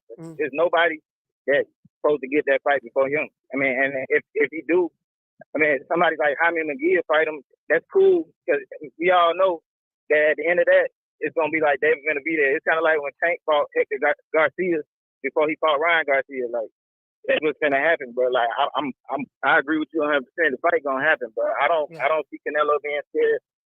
I don't see nothing like that going on. It's going to happen because he did everything he's supposed to do in front of everybody's face. He didn't fight a bunch of small fights. Like, these are big fights on pay-per-view, you know what I'm saying, on the same network that Canelo on. Like, they building it up. Like, every interview is about Canelo, everything. Like, but it is what it is. It's a fight that's going to happen. It's a fight that's meant to be made. I'm just happy that David Benavidez made it there. You know what I'm saying? Yeah. Because I can't wait to see this shit. And the thing is too with this here, like there's somebody in the chat, Boston Sage. He said, well, why he isn't undisputed then? But guess what? If he fights Canelo and win, he has an opportunity to become undisputed. You get what I'm saying? So we'll see. Hey, but Casino, man, hey man, thank you for. I'm gonna be in the ATL on the 16th, man. I'll call you before I get there. I bet for sure. All right, for sure, man. Shout out to Casino Light Prayers, man.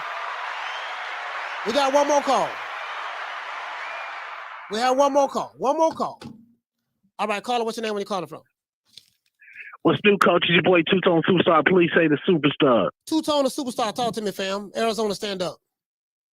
Arizona, stand up. D-Block. Shut your Canelo wearing Cinnabon ass Mexican from I don't know where the fuck you from, nigga.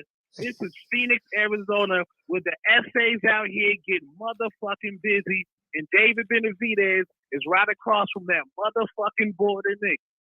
Not be questioned, no, David Benavidez, is he Mexican or not? If you come to Arizona, these Mexicans going to show you that David Benavidez is Mexican as a motherfucker. And I say that respectfully. Leave that musty energy over there in Dallas where your Cowboys going to lose like they do every motherfucking season. Now, to answer your question, Coach, no, Canelo is not scared at all, at all. But Eddie Reynoso might be scared. Eddie Reynoso might be. he said Eddie Reynoso. Why you think Eddie Reynoso the matchmaker?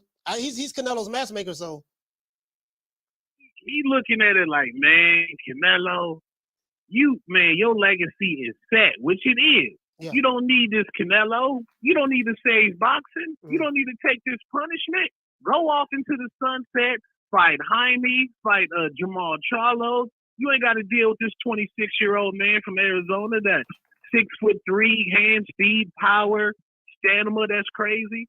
I don't know, Coach. If Canelo take this fight, he get full respect, and this would be up there with his victory against Triple G to me. That's just my opinion. Let me ask you this: how come? Because I know you know David, you know the family and stuff. How it seemed like he had some hell of a stamina. That motherfucker don't get tired, bro. Like. He'll get hit some shots and stuff like that, but it just seemed like I was watching him when he fought Andrade. I've never seen Andrade look fearful. And he tried to fight. Now he tried to listen. He did his best, but he just got tired quick. And he was trying to land the body shots. He was trying to grab and hold on to Benavidez, but Benavidez fought out of the clinch. He was timing it with that lead right hand. It's them short rights and lefts going to the body, and out of the high guard, you can throw so many different punches from different angles, but you showing them the same look in the high guard. And I was like, bro, I honestly felt sorry for Andrade. I felt bad. Not for real. I felt sorry for him. I did. Yeah, I think Floyd Mayweather caught Canelo at the perfect time when Canelo was just coming up. And I think Canelo waited too long to fight David Benavidez because David's getting better with every fight. Last fight, you were saying he need to work on his footwork. This fight, he improved his footwork. David's getting more confident, and Canelo, he got that knee injury. He coming off that hand surgery. He do not fight for 3 minutes of the round. Canelo takes a minute off the round every fight. I don't know how that's going to play out, Coach, when David fights all 3 minutes. I don't know, Coach. I don't want to hold up your show. I know you got to go. Peace and love, my brother. All right, shout out to man Tone, man. Two-Tone, the superstar, man. Salute, fam. Peace and love. Yeah, that's it, guys. That's how I see it. So the moral of the show was this. I don't think Canelo was afraid. I don't agree with Paulie Malignaggi or Shawn Porter, even though they gave two different reasons why they feel that Canelo won't take that fight. Shawn Porter is saying that fight is too risky. This guy's too big, and Canelo has too much wear and tear on him and mileage on him for all of the years of him fighting. You know what I mean? So that's why he won't take that fight. He doesn't have to. So that's Shawn Porter's position, and Paulie Malignaggi's position is Canelo was just afraid of him. Canelo was afraid, right? So that's his position. So I take the opposite position of both of those guys. I think that Canelo's going to fight David Benavidez. I think we're going to get that fight. I don't know if we're going to get it in March. I don't know if we're going to get it in September. I'm hoping it's March. I'm hoping it's May. But I think he's going to. It just and you guys got to understand my position. And I know what my brother Rick Timms and all those guys out there saying. I just find it hard to believe for me that he will sign a 3-fight deal with the PBC and David Benavidez is not a part of that equation. Now, some of you guys who saying that fight is not going to happen, you might be right. I could be 150% wrong. But I just find that hard to believe, bro. I find that hard to believe, fam. I could be right. I hope I'm right on this, and I hope some of you guys are wrong on it. But if that fight don't happen, I'm gonna be like, damn, man, they told me. You guys told me. You get what I'm saying? So let's give everybody that's here a round of applause.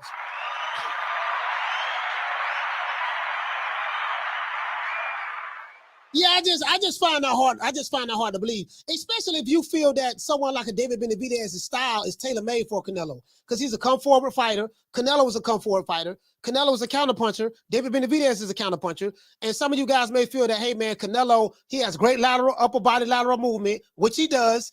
But so far, his last few fights, he's been loading up on shots. He doesn't box as much as he did when he first fought Triple G in the first fight. Now it's just, I'm going to try to blast you out of there. I'm going to come in there high guard, boom, up and unload. Come in there high guard, boom, unload. He's looking for that one shot to hurt you, to try to knock you out or try to deter you from your offensive output. The only problem with that is when you load up on those shots, you're eventually going to wear down. You're going to wear down, stuff like that. And if that doesn't work, then what? Do you get what I'm saying? And will we see a performance like he did against Bivol, to where he was tired, he was huffing and puffing, he was telling Bivol that he was backing up to the ropes. I've never seen Canelo willfully back up to the ropes before until when I saw him fight Bivol. From my memory, he was backing up to the ropes, waving his hand, telling Bivol to come on, because he got tired.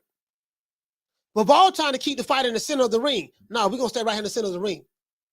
And, you know, he got tired. You know, when you get tired, fatigue makes cowards out of all of us. So he got tired, and he like, look, man, I'm tired of doing all this fighting in the middle of the ring and you pushing me back and stuff like that. Come over here, come to the ropes. You get what I'm saying? So he can't afford to do that against, because I am of the opinion that dude, David Benavidez, is going to make Canelo work every second of every minute of the route. That's my opinion. And if he can't hurt this guy or knock him out, which I don't see him knocking David Benavidez out. I don't see that, because he hasn't knocked out. I don't see him knocking that guy out. If he can't hurt that guy consistently and knock him out, that guy's going to continue to come, and he's going to throw he's going to throw punches. And he's not going to miss. It might be some shots he's missed, but he's not going to miss. It's not like he's going to throw 10 punches and he's going to miss all 10 of them. And that dude is very heavy-handed. Canelo hits hard, but Benavidez hits hard too. So style make fights. We'll see. I think Canelo is going to fight him. Let's give everybody a round of applause.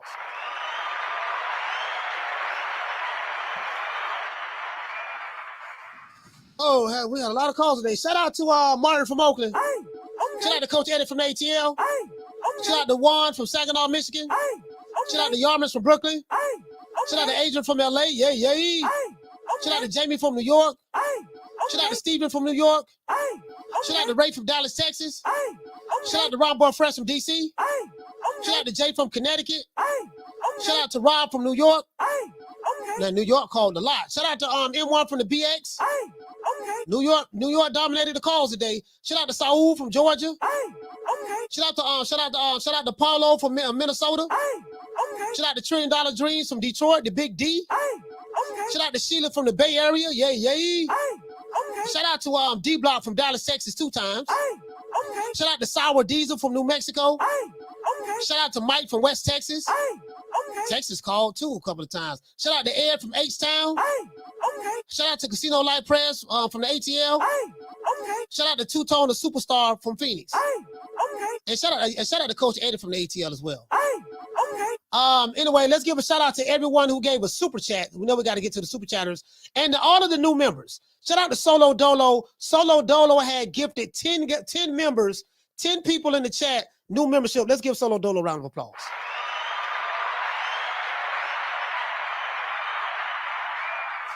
And shout out to the brother who said that his mom loves the show. She loves when we say true, and it was her birthday. I think he said it was her birthday or something. Let's give her a shout out. True. You know, we do requests over here. You know, we kiss babies. You know, we shake hands. We know we kiss babies. You know, we shake hands with the people with the people in society, because we do it for the people, by the people, the people, because we come from the people. That's what we do. You get what I'm saying? We do that over here. Shout out to JRG. Shout out to Damian Bennett for becoming a new member. Shout out to Shav. Shout out to Robin V. Shout out to Real Dude Uprising, salute fam. Solo Dolo. Shout out to Dr. Tony DMV. Shout out to Leonardo Rodriguez, salute fam. Shout out to FN40. FN40. Shout out to Caesar. What else we have? Shout out to Leonardo Rodriguez. And shout out to Andrew, man. Shout out to Andrew Castellanos. Salute to you, fam. we know we got to give a shout out to the tenderonis. You know, I love the tenderonis now. People say, Coach, you biased when it comes to the women. These are the facts. I do not deny that I am biased when it comes to the tenderonis, the 100 dips, and the PYTs. I am guilty as charged. True. Shout out to Goddess. Shout out to Moeezy. Shout out to Felicia Williams. Shout out to Bree. Shout out to Amina. Salute to Tila, Omaha, Nebraska, stand up. Shout out to Lita. Shout out to Ashley. Shout out to Fee from Duval. Shout out to Berenice Mendez. Shout out to Candy. Miss Connie, Mimi 24, Karma Serene, Ebony 76. Hey, shout out to my main man L Harvey as well. Salute, fam. Shout out to Kiki. Shout out to Lita, the Duchess of Wisdom. Shout out to the Duchess of Wisdom. I ain't gonna lie, boy. We got some beautiful women in our chat, boy. I ain't gonna say a lot to you, boy. We have some beautiful women over here, boy. We don't have no thoughts. We don't have no thoughts over here. We don't have no Tatianas. We don't have none of that over here, right? We got some beautiful women over here. We gotta respect the tenderonis, the PYTs, and 100 dips. Shout out to Green Eyes P. Shout out to Food Revolution. Salute, sis. Shout out to my sister Nick Rich. Shout out to La Jessica. Salute, sis. Shout out to Sheila. Shout out to Jackie Hernandez. Salute. Bless 365. Shout out to Elena. Passion for Beauty. Salute to my sister Lisa Bales. Summer in November. And Abigail. Let's get a tenderonis round of applause. Yeah, man. Yeah, it is what it is. I do not apologize. For having a sweet tooth for the 100 dips, the PYTs. As a matter of fact, anybody got a problem with me having a sweet tooth for the 100 dips, the PYTs, and the 100 dips, PYTs, and the tenderonis? We're going to say a special prayer for them. And I want you to hold on to God's unchanging hand, because it helped Joshua fight the battle of Jericho. Yes. It helped Daniel get out the lion's den. It helped Gilligan get off the island. Lord. Hey, shout out to my main man, John B. Poetic. Shout out to Cooking with Sir Senior. Shout out to PK, Robin V, Jamie Rivera, Metal Hendricks. Salute to you, fam. Nelly Content. Who else we have? Modern King Boxing, JC, and the building, Schoolo X-Man. Shout out to the Boston Gyms. Boston Gyms say the women don't come with that ego. Nah, the women ain't like the men. Listen, I ain't had no woman. Listen, the only time I'm gonna drop the Addy, if a tenderoni asks me to drop the Addy, I will drop the Addy. True. Coach, drop the Addy. Okay, you got me. I'll drop the Addy if a tenderoni do it. But one of you shea butter laptop revolutionaries get mad and want me to drop the Addy. Look, man, you ain't gotta like it, but you better respect it. Nigga, when my name come up, respect it. Let's go. Stop playing with my fucking name. All three of y'all, stop playing with my name. I ain't gonna say it no more. Put some respect on my name.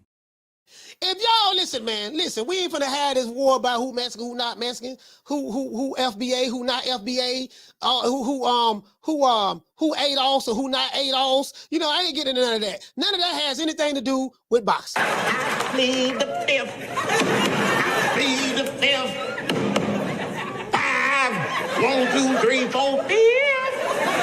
Anything you say, 5. Go ahead, ask me a question. Did you?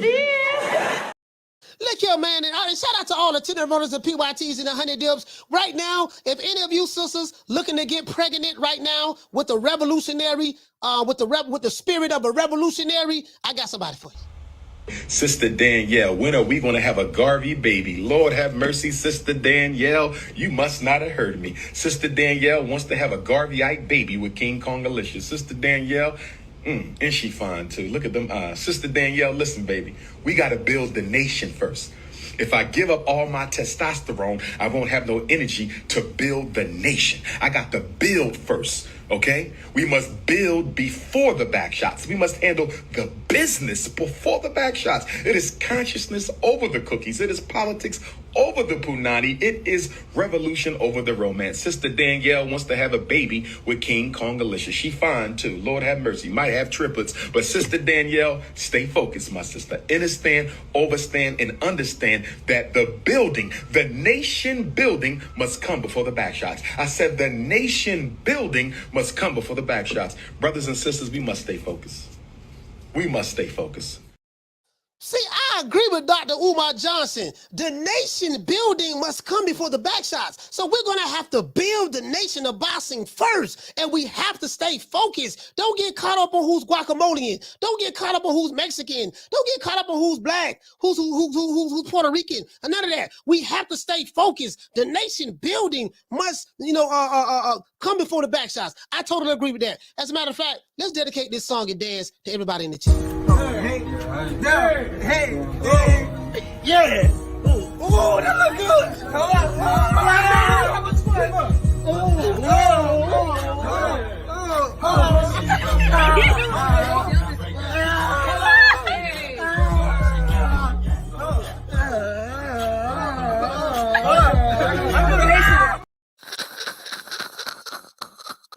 You see how those brothers came together and they're building together? Did you see how those brothers are building together?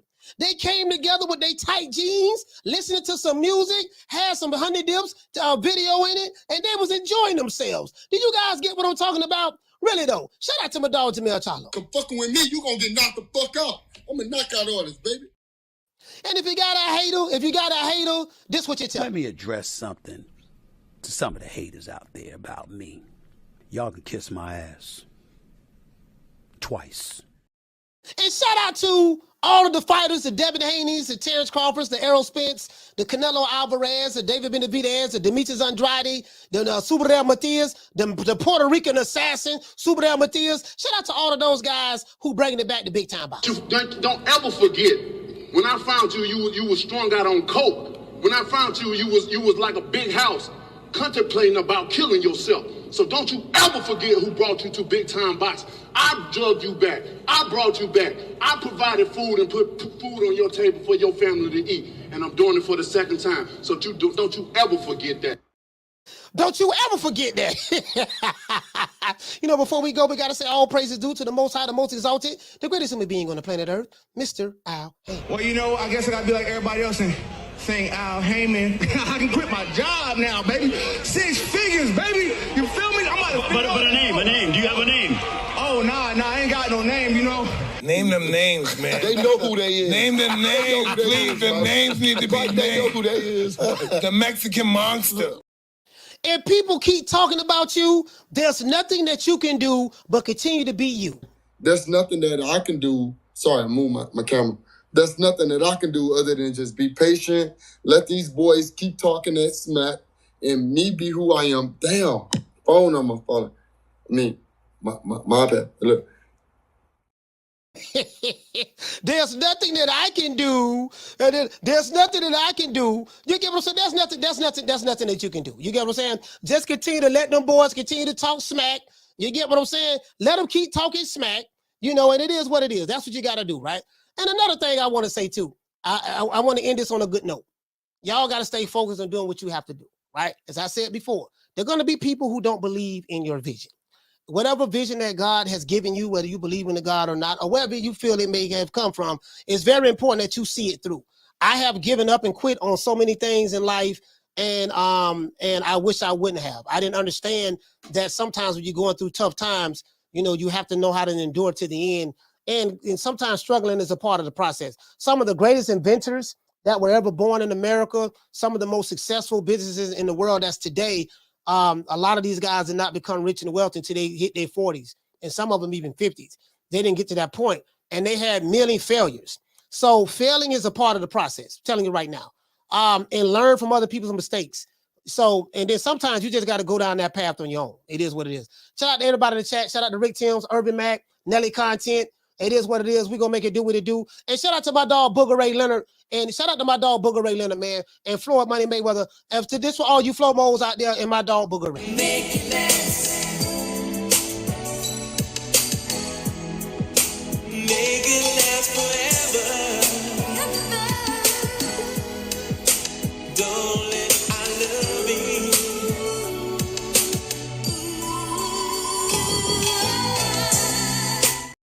It is what it is, man. Shout out to the Tenderonis, PYTs, and the Honey Dips. And I will give more shout outs to everyone in the chat. Y'all know what time it is.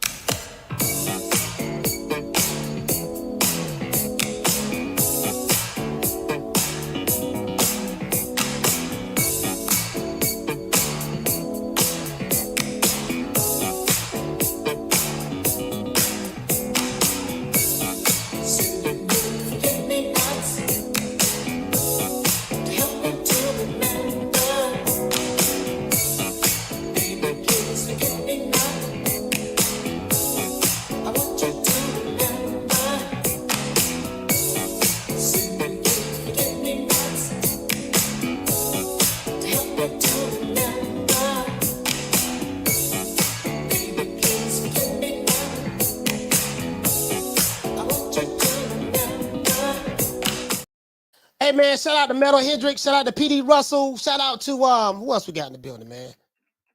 Shout out to Melvin Everett is in the building. Shout out to Gumby, John B. Poetic, La Jessica, was it Uncle Chell? Uncle Chell? I think I'm spelling your name right. Salute to you, fam. Shout out to my main man, Stephen X, man. Shout out to Stephen X, man. North Carolina stand up. Shout out to Bill, Robin B, Nelly Content, Schoolo X, man. Rick Timms in the building. Tila, salute to you, sis. Corey Bradley, salute. JC, Urban Mac, PK, Leonardo Rodriguez, salute to you, fam. Jamie Rivera, Dutch, what's going on, Dutch? Kefren, Bam, Rocky Rodriguez, salute to you, fam. Kendall Price, Brady 12, Cooking with Sir Senior, salute. Irvin Mack in the building, MAW in the building, Rocky Rodriguez, Boxing Gyms in the building as well. Daniel Agnew, trying to get everybody, man. I'm trying to get in. Eric Grimes is in the building. Sour Diesel's in the building. Kefren is in the building. It is what it is. Hey, check this out. Hey, listen. Y'all know I be agitating people, right? I put up a picture of my house, right? We got the Christmas lights on. I got the Christmas lights on the house, right? Put up a picture of my house, and this is what I said. Hold on, I gotta show y'all this. Hold on. Hold on. I got to show y'all this right here now. Now, hold on now. I'm gonna show y'all this now. I don't want y'all telling Dr. Umar Johnson. You guys got to promise me that what I show you, you have to promise me that you would not tell Dr. Umar Johnson or Tariq Nasheed. Promise me, guys, you won't do that.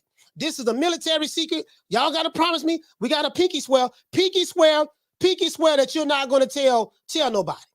Pinky swear you're not going to tell nobody, right? This between us. We're going to keep it between us. So I show a picture of my house, right? You know, the Christmas lights and stuff like that. And as you can see right here, I say to all of my Shea Butter Laptop revolutionaries out there, I will be celebrating the white man's holiday called Christmas this year. I just wanted to give you guys a heads up. And as you can see right here, I got the teddy bear. We got the candy canes right there. You get what I'm saying? We got that right there now. Now we got a white snowman right here. Now don't tell Dr. Umar Johnson. I do not want to get in trouble with my laptop revolutionaries, all of my Shea Butter Laptop revolutionaries. Y'all got to keep this on the low. Do not tell Dr. Umar Johnson and do not tell Tariq Nasheed. Because, don't tell Dr. Umar Johnson, don't tell Tariq Nasheed, but especially don't tell Dr. Umar Johnson. True. Because I would hate to disappoint my brother, Dr. Umar. I don't want to disappoint my brother. Okay? See you guys tomorrow, 3 o'clock Eastern Standard Time. You know my motto, man. Y'all know what time it is. You know my motto. Don't beat me there, beat me there. Peace. Man, I'm out of here, bro. Let's go. Come on.